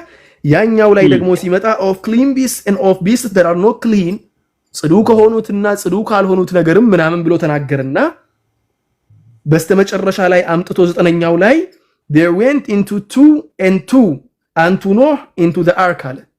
ስለዚህ የመጀመሪያው 7 እና 2 የሁለተኛው ደግሞ 2 እና 2 ነው። ይሄኛው ለአንድ አመት የምናወራበት ጉዳይ ነው ብዬ አላስብም። ምክንያቱም خلاص እንለፍና ወደ ሁለተኛው ነጥብ እንግባ። በጣም ላይኛው ምን ይላል? እሺ እኔ እቺን ልበልና አሁን እንግሊዘኛውን ያነበብከው በምታይበት ጊዜ by 7 by 2 ብሏል። ቁጥሩን ለመግለጽ by 7 by 2 ያ የኢንሲሳቱን ቁጥር ነው የሚገልጸው፣ የጥንድነቱን አይደለም። ታችኛው ምንድነው የሚለው? into and 2 ነው ያለው። into and 2 ይልና the male and the female ያቱ ምንድነው? ሜልና ፊሜል ነው። ሜልና ፊሜል ላይም ጠቅሶታል። ደግሞ የተጋጨ እንዳሁን ለሙሴ እግዚአብሔር ለኖህ እግዚአብሔር እንዳዘዘው ብሏል። ከዛ እንዳዘው ባዘው መሰረት ማለት ነው። ይሄ እኮ በጣም ቋጣሪ በጣም የሚገድብ በወንድ የሚያደርግ ቃል እኮ ነው። ለሙሴ እንዳዘ ነው። ለሙሴ ማነው ለኖህ ከነገረው ካዘዘው የተለየ አታድርግ ብሎ እኮ ነው ከመጀመሪያው 7 ላይ ጠቅሶት የወረደው። ስለዚህ የሚጋጭ ነገር አይደለም እሱ እና ወደ ሌላው ብንሄድ ይሻላል። እሱ ይሄን እዚህ በነገራችን ላይ ወልድ ማስረጃውን የሰጠሁክን የግድ እንድታመን አይደለም። አንተን ይሄኛውን አሳይቻለሁ በደንብ አድርገህ ደግሞ መጽሐፉን እያነበብክ እንትን ስትል ኢንሻአላህ ሌላ ነገር ላይ ልደርስ ትችላለህ ብዬ አስባለሁ። አላህ ኸይር ያድርገው። ለማንኛውም ወደ ሁለተኛ ነጥብ እንግባና ኦኬ ርዕሱ ሁለተኛው ነጥብ ርዕሱ የኢየሱስ አምላክነት የሚለው ነው። ወደ ስክሪፕቸር ነው ወሰደ። ላ ስለ ኢየሱስ አምላክነት አይደለም እኔ እናንተ የጀመርነው ስለ ኢየሱስ አምላክነት አይደለም። እኔ ገባሁት በዛ ርዕስ ለመወያየት ነበር። አንተ ወደ መጽሐፍ ችግር የለውም። ላላ ጥያቄ ያለኝ ብለህ እኮ አንተ እኮ ነው የጀመርከው፣ እኔ አይደለሁም የጀመርኩት።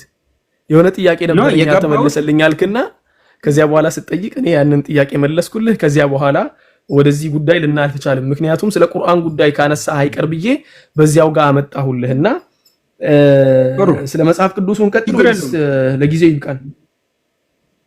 ጥሩ አይ ይብቃን።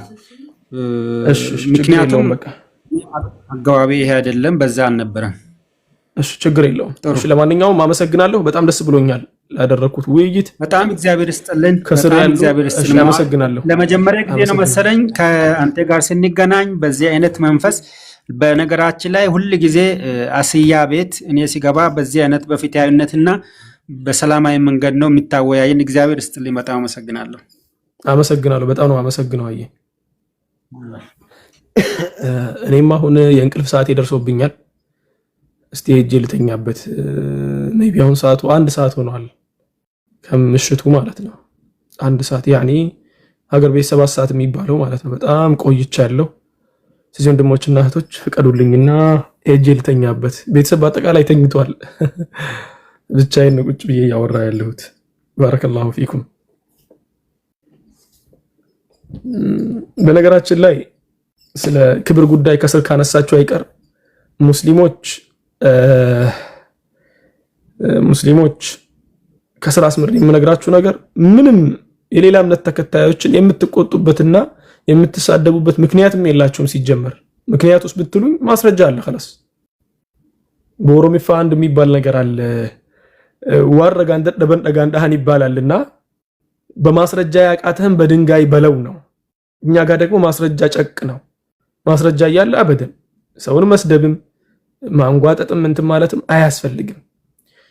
ሎጂካል መልስ የፈለገውን ሎጂክን መወያየት የፈለገውን በሎጂካል በእንትን ማውራት የፈለገውም ደግሞ በማስረጃ የፈለገውን በማስረጃ መጽሐፍ ቅዱስ የመጣውን በመጽሐፍ ቅዱስ በቁርአን የመጣውን በቁርአን እንዳመጣጣቸው የሚመለሱበት አካሄድ ስላለ ማንንም የምንነካበት ስነ ምግባርም የለንም ለማለት ያክል ነው።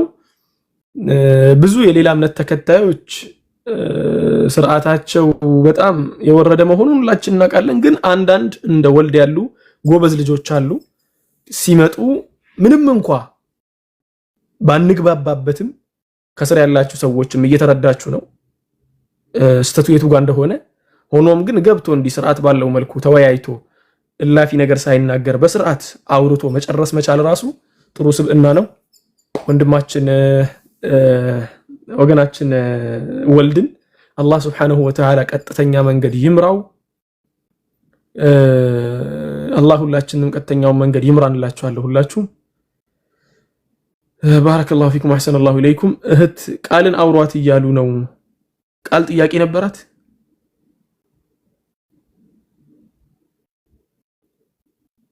ኡስታዛይ የለኝም ጥያቄ የተማርኩ ነው። ባረከላሁ ፊክ ወአህሰነላሁ ኢለይክ። አላህ ይጠብቅሽ። መልካም ስራዎቻችሁን በአጠቃላይ አላህ Subhanahu Wa Ta'ala እጥፍ ድርብ አድርጎ ይመልስላችሁ። መልካም የሰራችሁትን ነገር አላህ እጥፍ ድርብ ያደርግላችሁ። ወንጀሎቻችሁን ደግሞ አላህ ይማራችሁ። ሌላ አንድ ማስተላልፈው መልእክት ኢንሻአላህ ጥራት ባለው ቪዲዮ ተሰርቶ ይደርሳችኋል። ይህ መልእክት ግን እናንተ እዚህ ላላችሁት ልምከራችሁ። አንድ ምክር ላስተላልፍ። ወንድሞችና እህቶች ምን መሰላችሁ? ወንድሞችና እህቶች እዚህ ዱንያ ላይ ሳለን አላህ Subhanahu Wa Ta'ala ዱንያ ላይ እኛ ያመጣበት ምክንያት አለው። ወማ خلقنا السماء والارض وما بينهما لاعبين ምድርን ሰማይን አጠቃላይ ያለውን ነገር የፈጠርነውን ነገር በአጠቃላይ ላዒቢን ለመጫወት አይደለም የፈጠርናቸው። የፈጠርንበት ዓላማ አለን ይላል አላህ Subhanahu Wa Ta'ala። ዓላማው ደግሞ ወማ ኸለቅቱል ጂነ ወልኢንሰ ኢላ ሊያዕቡዱን ወኢን ሚን ሸይኢን ኢላ ዩሰቢሑ ቢሐምዲሂ የሚል ሌላ አያም አለ። የተፈጠርንበት ዓላማ አላህን ለመገዛት ነው። አላህን ከመገዛት መዘናጋት ትልቅ ስህተት ነው። አንዳንድ ጥያቄዎች ይሰሙኛል አሁን ከግራ ከቀኝ ማለት ነው። እኔ ወንጀሌ በዝተዋል፣ አላህ ሱብሓነሁ ወተዓላ እሱን ለመገዛት ፈጥሮኝ፣ እኔ ደግሞ እየሰራሁት ያለሁት ነገር መልካም ነገር አይደለም፣ ስነ ምግባሬ በጣም መጥፎ ነው፣ ወንጀሎችን እሰራለሁ፣ አንዳንዴ ዝሙት ውስጥ ወድቃለሁ፣ አንዳንዴ ሙዚቃ አዳምጣለሁ፣ የኔማ ባስ ብሎ አንዳንድ ጊዜ ወደ መጠጥም ይወስደኛል፣ እንዲህ ያለ ወንጀል አለብኝ የሚሉ ወንድም እህቶች አሉ።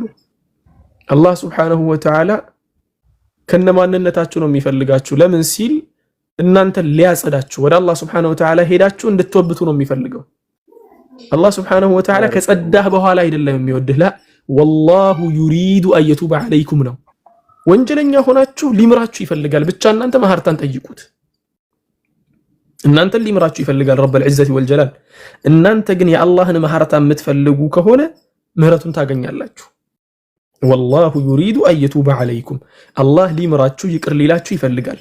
እባካችሁ የምንሰራው ወንጀል ከአላህ የሚያርቁን ነገሮች የበለጠ እንዳያርቁን እንጠንቀቅ።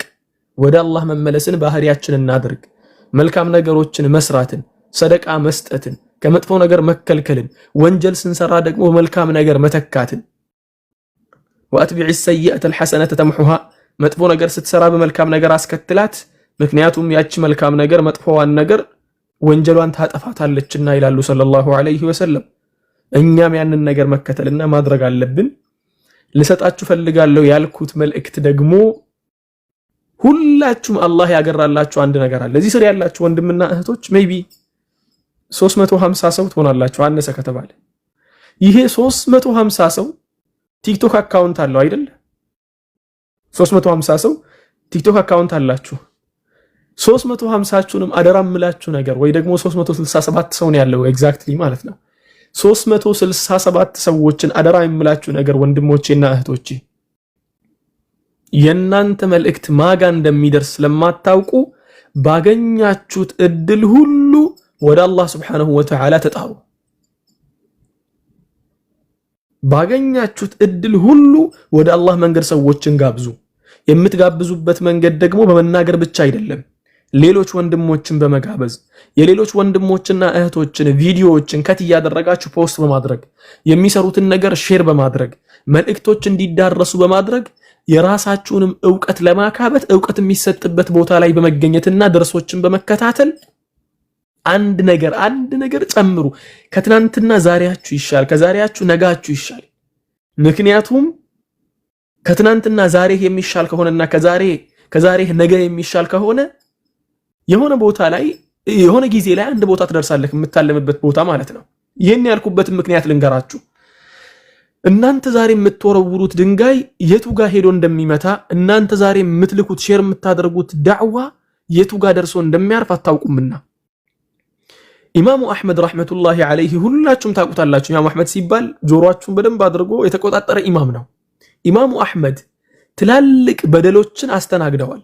ትላልቅ 3 መንግስቶችን ሲበደሉ ችለው አሳልፈዋል። እሳቸው በምን ቁርአን የአላህ ቃል ነው ወይስ መክሉቅ ነው በሚል ጉዳይ ላይ እሳቸው የአላህ ቃል እንጂ መክሉቅ አይደለም በሚል፣ ንጉሶቹ ደግሞ አይ መክሉቅ ነው እያሉ ኢማሙ አህመድን በጣም አሳደው ሲያስሩ ሲደበድቡ ነበር።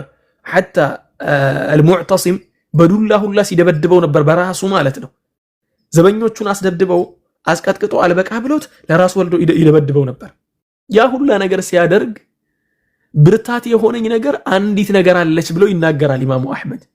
የሆነ ጊዜ ታስሬ ሰዎች ይዘውኝ እየሄዱ አንድ አርብቶ አደር ወይ ደግሞ እረኛ ጠየቀኝ። ወዴት ነው የሚሄዱት? ልታሰር ነው ላሉት ነገር ወይ ደግሞ ቁርአን የአላህ ቃል ነው ስላሉ የሚታሰሩ ከሆነ ያሏት ነገር ሐቅናትና አጥብቋት፣ እርሶ ያችን ነገር በማጥበቆት ብዙ ሰዎችን ያድናሉ ብሎ ምክር ያስቀምጥላቸዋል።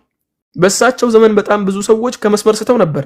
ትላልቅ ዑለሞች የሚባሉት በዚያ ዘመን አሉ የሚባሉት ወድቀው ነበር፣ አቅም አቅቷቸው ነበር። ወላኪን ኢማሙ አህመድ የዚያ እረኛ ንግግር ብርታት ሆኖት አላህ Subhanahu Wa Ta'ala የዚያን እረኛ ንግግር ብርታት አድርጎለት በዚያ ነገር ላይ ሊጸና ቻለ ማለት ነው። እናንተ ልላችሁ የምፈልገው የእናንተ ዳዕዋ የት እንደሚደርስ አታውቁም። ዛሬ ላይ ደግሞ ህያው የሆነን እንትን ላምጣላችሁ ምሳሌ። የሆነ ወንድማችንን ታውቁታላችሁ ብዬ አስባለሁ። አድሃምና ቡልሲ የሚባል አድሃምና ቡልሲ የአረቡ ሀገር ላይ አሉ ከተባሉ ሲጨበጨብላቸው ከነበሩ ትላልቅ ሙዚቀኞች ድምጻቸው ተደምጦ ከማይጠገቡ ምርጥ ሙዚቀኞች ከሚባሉት አንዱ ነበር። እንኳን በአረቡ ሀገር ላይ ይቅርና ፈረንጅ ሀገር ላይ ሁላ ተጋብዞ ኮንሰርቶችን ሲያቀርብ የነበረ የሱ ቪዲዮዎች ከ1 ቢሊዮን በላይ ቪው የነበራቸው አንድ የሙዚቃው ቪዲዮ እንኳን ከ300 ሚሊዮን በላይ ቪው የነበረው በጣም ታዋቂ ሰው ነበር። ያ ግለሰብ የሆነ ጊዜ ትዊተር ላይ ስክሮል ያደረገ እንትን ኒውስ ፊዱ እንትን ላይ ገብቶ ማለት ነው እየሄደ የሆነም ፖስት ያያል። አድሃምና ቡልሲ ምን ይለን ይሆን? ምክንያቱም አድሃምና ቡልሲ አዲስ አልበም እያወጣ ስለሆነ አዲስ አልበሙ ላይ ምን ይለን ይሆን ብለው ፖስት አደረጉ፣ ፎቶውን ማለት ነው። አድሃምና ቡልሲ ምን ይለን ይሆን ብለው ፖስት አደረጉ። የሆነ ሰው ከስር መጥቶ የቁሉ ያ ለይተኒ ቀደምቱ ሊሐያቲ፣ እንዲው ወይ ጥፋቴ ዱንያ ላይ ሳለሁ መልካም ነገር አሳልፌ አላህ ዘንድ አስቀምጬ ብሆን ምን አለብኝ ምን ነበረብኝ ብሎ ይጸጸታል ብሎ ኮመንት ላይ ጻፈ። ጥያቄው እኮ ስለ ቂያማ እኮ አልነበረም። ጥያቄው ስለ ሙዚቃ ነበር፣ ስለ ቀጣዩ አልበም ነበር። አድሃም ቀጣዩን አልበም ጨርሶት ነበር ይባላል። ሐታ እሱ ራሱ ሲናገር ግጥሙን እንዳለ ጨርሶ ምን ብሎ ስቱዲዮ ለመግባት ብቻ እያሰበ ነበር። ረመዳንም ተቃርቧል። ያን ነገር አየ። ከዚያ በኋላ ምን አደረገ አድሃምና ቡልሲ? ያች ቀን ሳትመጣ ዛሬ ላይ መንቃት አለብኛልና ሙዚቃውን እርግፍ አድርጎ ትቶ የዛሬ 3 ዓመት ነው ያ ነገር፣ ሩቅ አይደለም። በነገራችን ላይ መዲና ነበርኩኝ የዚያኔ፣ የዛሬ 3 ዓመት ነው ታስታውሳላችሁ ብዬ አስባለሁ። እርግፍ አድርጎ ትቶት ይሄንን ረመዳን ይሄንን የአሁኑ ረመዳን የመስጂድ ኢማም ሆኖ በሂፍዝ ሲያሰግድ ነበር፣ በኢጃዛ ማለት ነው። ቢላሂ አለይኩም ያ ግለሰብ ነገ አላህ ፊት ሲቀርብ ያ ለይተኒ ቀደምቱ ሊሐያቲ ብሎ የጻፈው ልጅ አላህ ፊት ሲቀርብ አድሃምና ቡልሲ ወደ አላህ በመመለሱ በጣም ብዙ ሰዎች ተውበት አድርገዋል። በመቶ ሺዎች የሚቆጠሩ ወደ አላህ ተመልሰዋል። ያ ግለሰብ አላህ ፊት ሲቆም ይሄን ሁላ መልካም ነገር ከየት አገኘው ብሎ ይናገራል ብላችሁ ታስባላችሁ? ያ ግለሰብ እኮ ያ ለይተኒ ቀደምቱ ሊሐያቲ ብሎ ሲጽፍ አድሃም ያየዋል ይቶብታል ብሎ እኮ አይደለም፣ አልነበረም። ግን መልካም ነገር ነው خلاص በቃ እኔ ጋር ያለችው መልካም ነገር ናት ብሎ ወራወራት ያችን መልካም ነገር። አላህ ደግሞ ያችን መልካም ነገር መድኃኒት አረጋት ማለት ነው። እናንተም ወንድሞችና እህቶች በየሄዳችሁበት የአላህን ቃል ማሰራጨትን፣ መልካም ነገሮች ሼር ማድረግን፣ ጥሩ ነገር ጋር ስትደርሱ በነገራችን ላይ ብር አትከፍሉበትም አይደል እንዴ? ምንም ብር እኮ አትከፍሉበትም። የሆነ ቦታ ጋር ሄዳችሁ ጥሩ ቁርአን ካያችሁ፣ ጥሩ ዳዕዋ ካያችሁ ሪፖስት አድርጉት خلاص። አረብኛ ይሁን ትግርኛ ይሁን ሶማልኛ፣ ኦሮሚፋ፣ አማርኛ የፈለገ ቋንቋ ይሁን ስለ አላህ የሚነገር መልካም ነገር መሆኑን ከተረዳችሁ ሪፖስት አድርጉት፣ ሼር አድርጉት። ያን ነገር ማጋ እንደሚደርስ አታውቁም። እናንተ ሼር ያደረጋችሁት ቪዲዮ ጭንቀትን ስለመታገስ ወይ ደግሞ ሰብር ስለማድረግ ከሆነ የሆነ ራሱን ሊያጠፋ ጫፍ ላይ የደረሰ ግለሰብ ጋር ሊደርስ ይችላል። የእናንተ ሼር የእናንተ ሪፖስት እሱ ጋር ደርሶ ጠቅሞት ህይወቱን በሱ ምክንያት አላህ ሊያተርፍለት ይችላል። ስለዚህ ወንድሞችና እህቶች ዳዕዋ ላይ የምትሰሩትን ነገር እየናቃችሁ አትስሩ። የምሰራው ነገር ዓለምን ይለውጣል በሉና ስሩ። ኢዕመሉ ፈኩሉ ሙየሰሩ ሊማ ኹሊቀ ለህ። ነብዩ ሰለላሁ ዐለይሂ ወሰለም ሐዲታቸው ላይ ሲናገሩ እኮ በግልጽ ያስቀመጧት ሐዲት እኮ አለች። ላ ተሕቂረነ ሚነል መዕሩፍ ሸይአን ወለው አን ተልቃ አኻከ ቢወጅህን ጠሊቅ። ከመልካም ነገር የትኛውንም ነገር አትናቅ አሉ። መልካም ነገር አይናቅምና ወለው አን ተልቃ አኻከ ቢወጅህን ጠሊቅ፣ በመልካም ፊት በመልካም ገጽታ ወንድምህን ማግኘትን እንኳ ቢሆን መልካም ነገርን አቅልለህ አትይ፣ አግዝፈህ እየው። ፈገግ ብለህ ወንድምህን ማግኘት አጅር አለው። አጅር እንዳለው አስበህ ፈገግ ብለህ ወንድምህ ፊት ለፊት። ስለዚህ ወንድሞችና እህቶች ብዙ ስራ አላችሁ። 387 ሰው ሆናችኋል። እናንተ ናችሁ የኢስላም ጀይሽ የምትባሉት፣ የኢስላም ሰራዊት የምትባሉት እናንተ ናችሁ። የኢስላም ሰራዊት ስትባሉ ደግሞ በቲክቶካችሁ ሪፖስትና ሼር ማድረግ የማትችሉ ከሆነ በሐቂቃው ዓለም ሲመጣ ደግሞ ሰራዊት መሆን እንደማትችሉ ትልቁ ምስክር ነው። ባገኛችሁት ቦታ ላይ መልካም ስነ ምግባርን፣ ጥሩ ነገርን፣ ወደ አላህ የሚያቃርብን ነገር፣ ከመጥፎ ነገር የሚያርቅን ኢቭን ወንጀል እየሰራችሁም እንኳን ሹፍ እኔ እኮ ወንጀል እየሰራሁ ነው ሰዎችን ስመክር አላህ ቢመለከተኝ ሙናፊቅ አድርጎ አይጽፈኝም እንዴ? ሙናፊቅ አድርጎ አይጽፍህም። ወንጀልህ ለራስህ ነው፣ ራስህ ነው የምታጠፋው አይደለ እንዴ? በግልህ አይደለ ያጠፋ ያለው አላህ Subhanahu Wa Ta'ala ይመራሃል። አንተም ተውበት አድርግ ከዚያ ወንጀል ወደ አላህ ተቃረብ፣ ከወንጀልህ ተውበት አድርግ።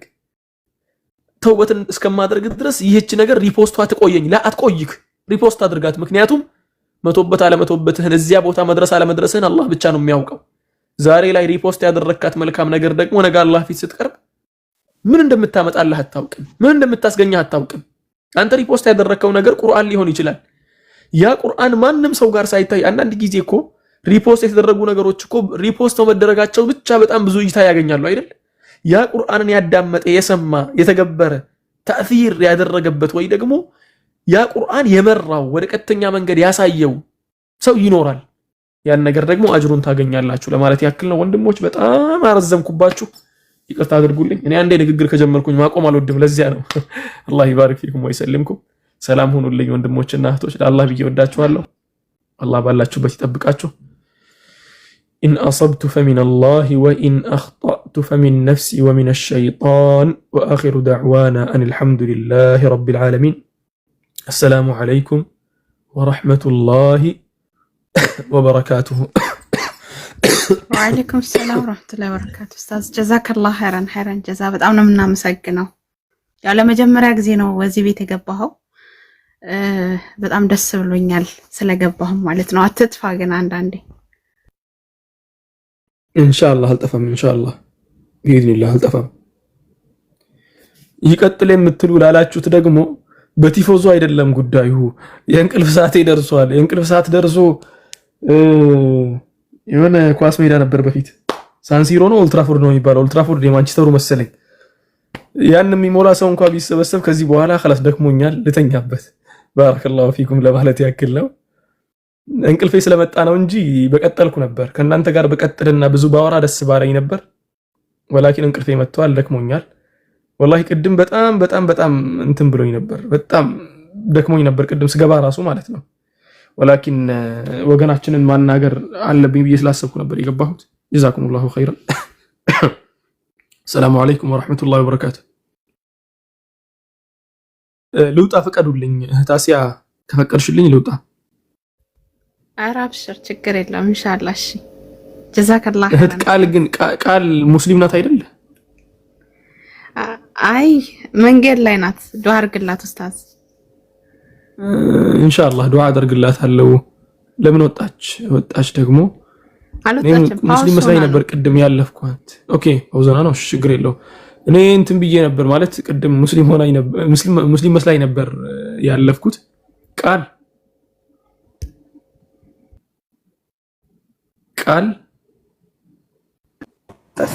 አቤት ይሰማል። ስልክ ገብቶብኝ ነው።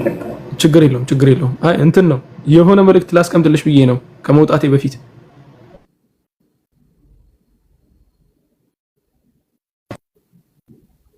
ላስቀምጥ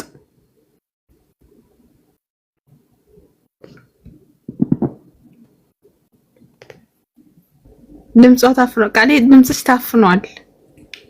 ቃል ድምጿ ምንም አይሰማም።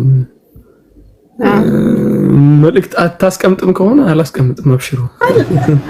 አይ እሺ እሰማለሁ። እሰማለሁ። ኔትወርክ ይሆናል። ችግር የለውም። የማስቀምጥልሽ መልእክት ምን መሰለሽ? አላህ Subhanahu Wa Ta'ala ሁላችንም ቀጥተኛውን መንገድ ይምራንና ብዙ ነገሮች ለቀልድ ይመቻሉ።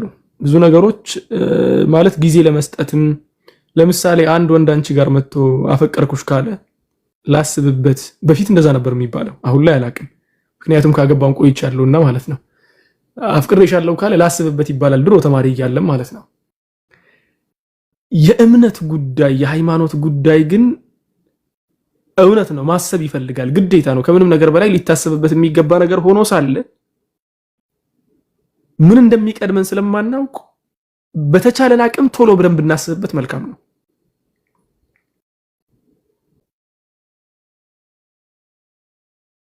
ምክንያቱም ቀጠሮ በረዘመ ቁጥር የኛ ቀጠሮ የቱ ጋር ማቆሚያው እንደሆነ ስለማናውቅ ማለት ነው። ተግባባን ቃል። ስለዚህ አንቺም አሁን ቼክ እያደረግሽ ያለሽው የምታጠኚው የምታነቢው የምታዳምጪው የምታመዛዝኝው ነገር ሊኖር ይችላል። ይሄን ነገር ግን ቶሎ መቋጫ መስመር ካላስቀመጥሽለት ሜይቢ በዚህ ሁኔታ እንትን ሊልብሽ ይችላል። ማለት ኖርማል አድርገሽ ልትቀጥይ ትችያለሽ። ያ ነገር ደግሞ ኖርማል ሊሆን አይችልም አላህ ዘንድ። ምክንያቱም አሁን መተኛቴን እንጂ ጠዋት መነሳቴን አላህ ብቻ ነው የሚያውቀው። እኛ ጋር አሁን ምሽት ነው። ጠዋት መነሳቴን አላህ ነው የሚያውቀው።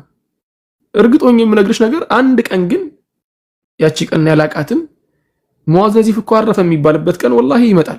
ወላሂ ይመጣል። መቼ እንደሆነ ግን አላቅም ቀኗን። አንቺም አታውቂም። ቃል እኮ አረፈች የሚባልበትን ቀን አታውቂም። ቃል እኮ መልካም ልጅ ነበረች እኮ እንዲህ ነበረች ምናምን ይባልና በሁለት ቀን ትረሻለሽ። እረሳለሁ በሁለት ቀን ውስጥ ማለት ነው። ከዚያ በኋላ ግን ከኔና ካንቺ ጋር የሚሄደው ነገር ምንድነው? እዚህ ዱንያ ላይ ሳለን መልካም ነገር ሰርተን ወደ አኺራ ያስቀመጥነው ፈጣሪያችን ዘንድ ያስቀመጥነው በእውነት ያመለክነውና የተገዛነው አምላክ እሱ ብቻ ነው የሚደርስልን ማለት ነው። እሱ ብቻ ነው ይቅር የሚለን፣ እሱ ብቻ ነው ጀነት የሚሰጠንና ፕሊስ በደንብ አድርገሽ አስቢበት። በተቻለሽ አቅም ነገሮችን ቶሎ ብታፈጥኝ ለማለት ያክል ነው። የምትጠይቂው ጥያቄ ካለሽ ያልገባሽ ነገር ስለ ኢስላም መረዳት የምትፈልጊው ነገር ካለ ብትጠይቂኝም ደስ ይለኛል። አይ ጥያቄ የለኝም ካልሽም ደግሞ ችግር የለውም፣ መብትሽ ነው። ልታስቢበትም ጊዜም ልስጥሽና ደግሞ በውስጥ በኩል እጠይቅሃለሁ ካልሽም ደግሞ ፎሎ ልመልስልሽና በውስጥ መጠየቅ ይቻላል፣ ችግር የለውም።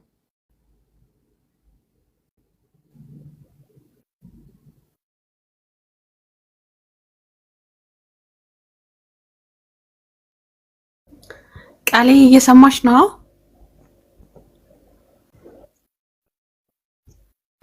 ሜቢ ቢዚ ይሆናል። ትሰማለች ግን ስራ እየሰራች ከሆነ እያዳመጠች ነው መሰለኝ ኡስታዝ። ኦኬ መልካም خلاص ችግር የለውም። የሆነች ልጅ አለች ስሟ ማን ነበር?